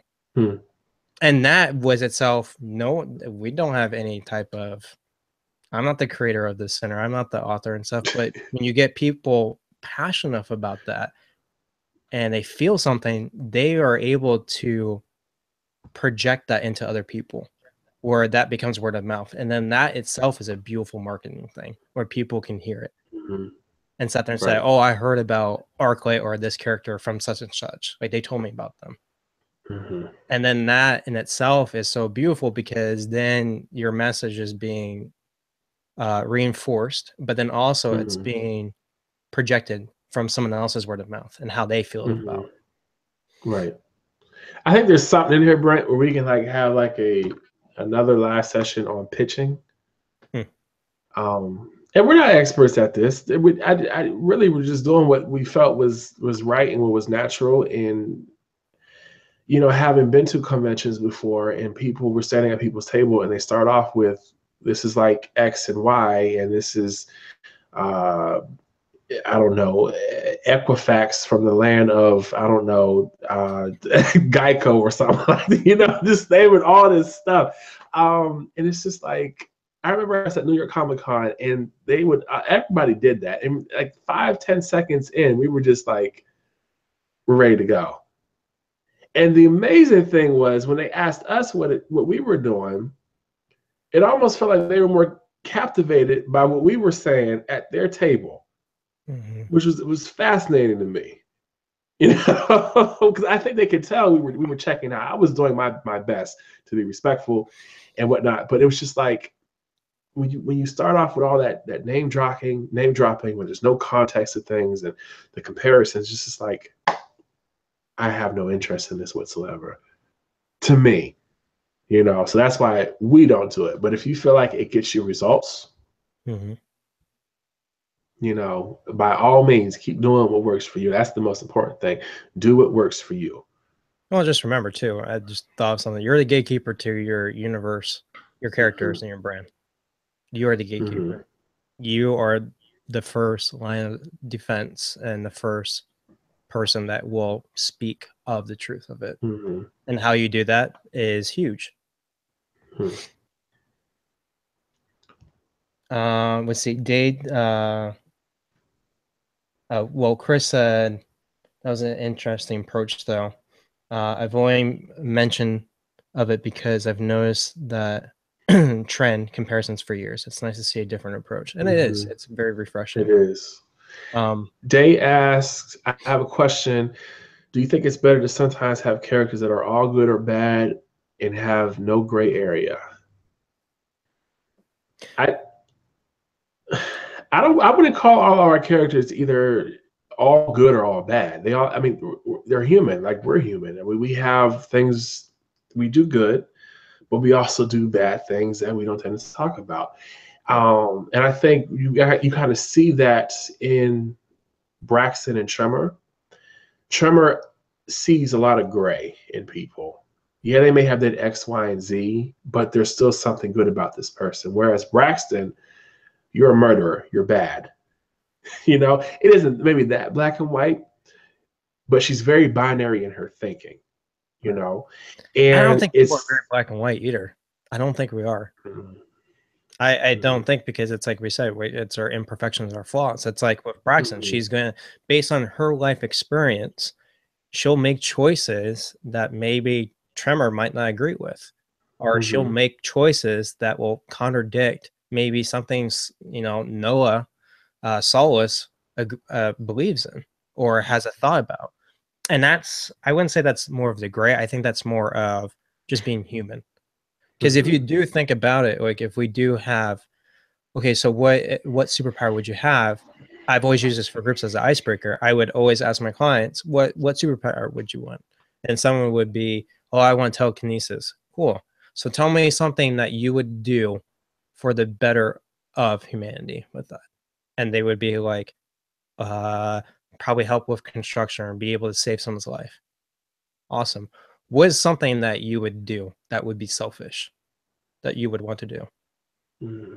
I would be pranking and basically pushing people that piss me mm-hmm. off. Stealing ATMs, breaking into grocery stores, and mm-hmm. we're human. And I think that's the fun part that we're going to experience right now too, because we're working on our villains right now. So we're taking a different approach. And I think with what we're seeing with this group of set of villains per se, I don't like the word villains. I prefer antagonists for the characters. Yeah. Uh-huh. Is getting down to the emotional components, getting into their motives. And I think when you think of antagonists, it's really about what is their motive, what is something that's different about mm-hmm. them, right? And then they all have their themes, they all do. And we've, me and Ed have always talked about this with Legend of Korra. Each one of them have their own belief system. Brilliant. And it is brilliant. It's very brilliant with each one of them, because at the end of the day, you can relate to them. They just took it to the extreme, and their belief system, they believed in that. And when you think about it from different people's perspective, what we might perceive as cruel or inhumane might be normalized to somebody. It might be part of who they are. It might be part of a choice that they choose to be. And that's what the interesting thing is, especially with the research that we've done.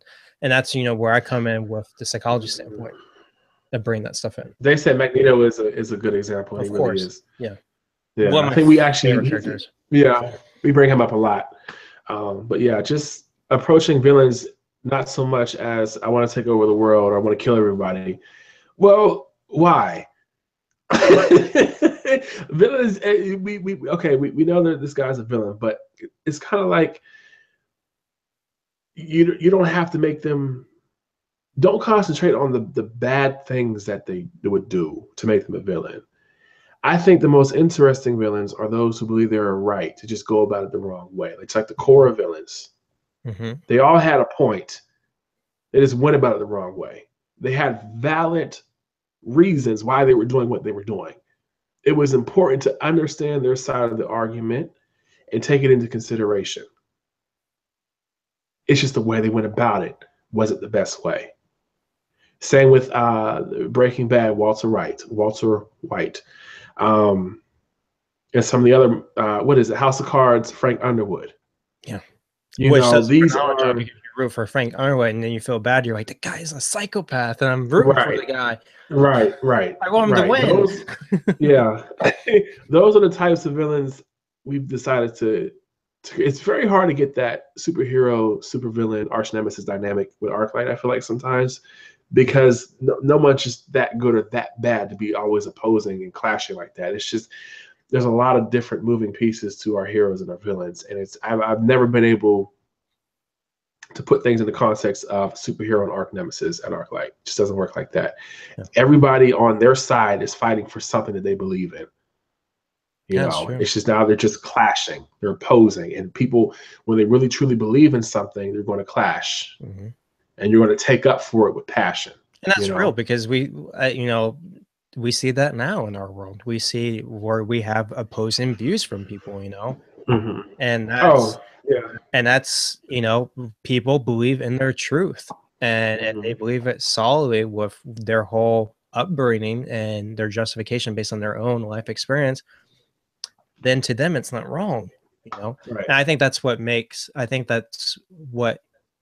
is going to be fun. And that's why I'm like super excited with our development with our antagonists for the stories and stuff.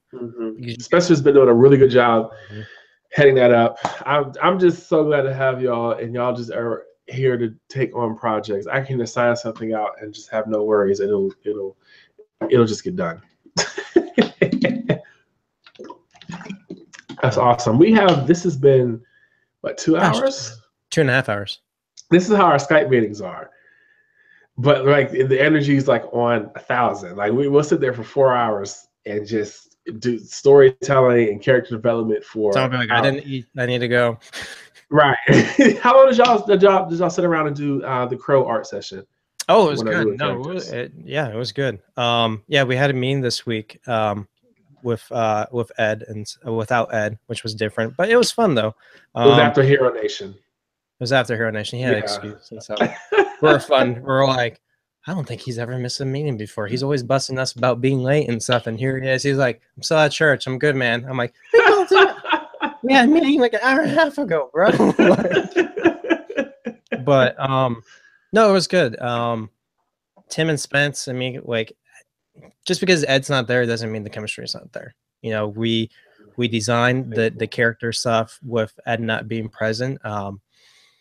Ed kind of said he jumped in 5 minutes before and kind of was like, hey, and stuff, and saw the basis of design. And then from that, it's so amazing what Tim's able to do with concept stuff. And when you get to have those one-on-one sessions, I wish so much that when I worked with artists that I had that live session where it kind of cuts out like the bullshit or like this hit or miss thing. And you get to have a conversation and be like, no, like I want to see this end to the design Right. And then we shifted different things. Like I think one of the things we had 2 different logos on the character, and I referenced Ed. I sat there and said, nope. Ed would sit there and say that the Y's are 2 different things. It's distracting. And then Tim's like, oh, look at you, Mr. Branding. I was like, no, I've been studying logo design. You understand? It's confusing to the eye, man. So actually, to give people some context, like usually when we do a new character, we'll talk about him or her, and we'll do like a couple sessions outside of a video chat session, and then we'll have what's called a live art session where Tim will live stream his screen to the rest of us, and the creator of the character will be there, and then we'll just give input and direction as Tim is going. And that's where, like, I think that's where we find a lot of times that a lot of the ideas really take shape because it's live and it's in person. It's like as if we were in our headquarters and we walked down a few offices to get to Tim's office and just kind of sat there for a couple of hours as he's working on his character. And we did that for Apex, we did that for Solace, we did it for, now we're doing it for Crow. So it's worked out really, really well. You know, we get a lot of breakthroughs in those sessions.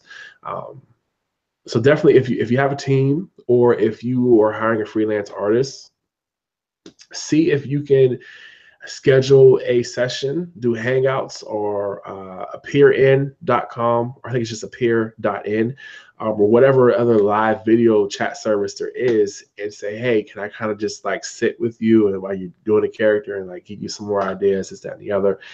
That way, your ideas and your vision is being communicated through you and not through email or text message or Facebook Messenger message, because text is very impersonal. And what you're after is that, right? You're after that those lightning in a bottle moments where you hit. It's like those supercharged moments of creativity and innovation that happens when you're in the moment that you can't get when you send an email and expect them to send exactly what's in your head back. Like that back and forth is a critical component to how we design our characters, you know? Mm-hmm. No, I think it's a very beneficial way. And if you've noticed another thing with us as well, we're very personable as a team and stuff. And that's just part of our culture and how we do things. Mm-hmm. Oh, you're good, Spence. No worries, man. I think we're good, Spence. We're about ready to wrap up. Yeah, because dry, man.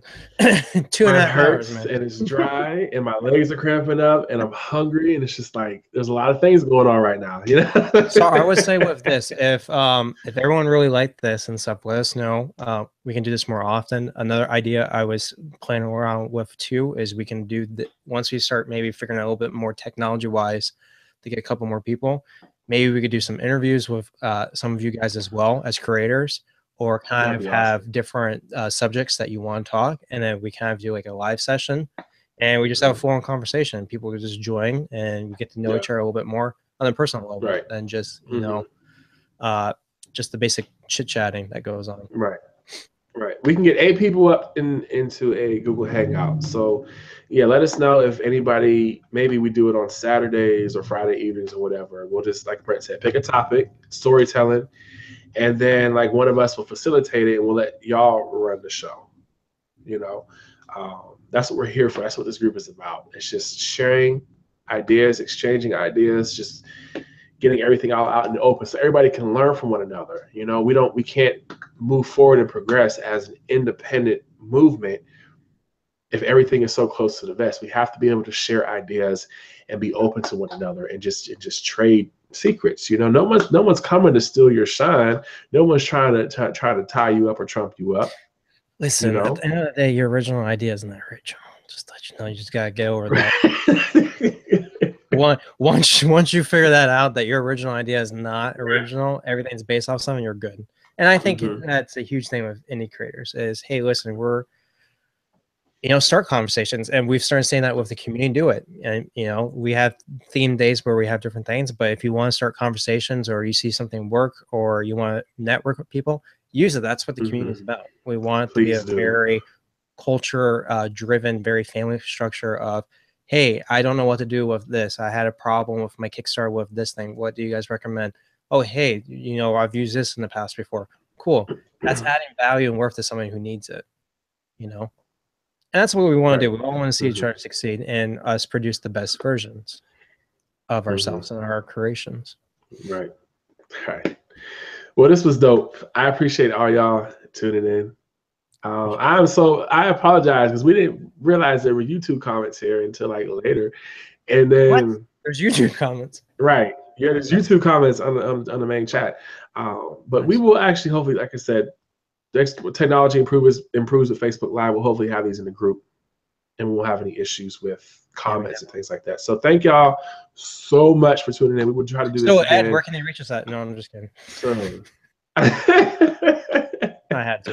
ArclightComics.com. There you go, man. Awesome. But all right, y'all. Piggyback on Ed. Appreciate it. Thanks, guys. Love you all. Thanks for showing up.